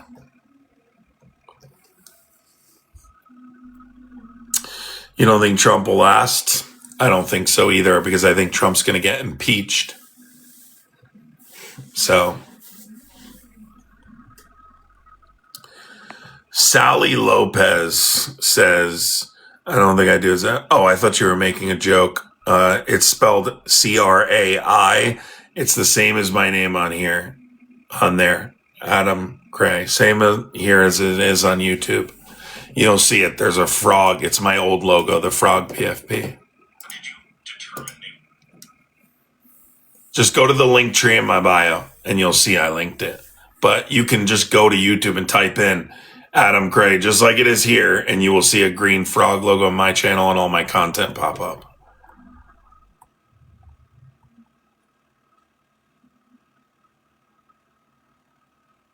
Bro, what the fuck? That's a sick comment.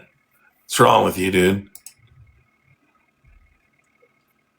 Dude, I was laughing my ass off at those videos on TikTok that say everyone grieves differently, and then it says Erica Kirk, and it had like Diddy running out and dancing during the remember that I'll Be Missing You performance Diddy did after Biggie died like years later, and like dancing, or the one where it's like Edge or Goldberg coming out to the music on the stage. I say clearly, and her arms go up and the fucking pyro explodes behind her. Come to life. Dude, tell me that's not the weirdest shit ever. And now apparently Candace Owens is going to be debating Turning Point live on this topic. So that is gonna be, I don't even know. The situation is very weird.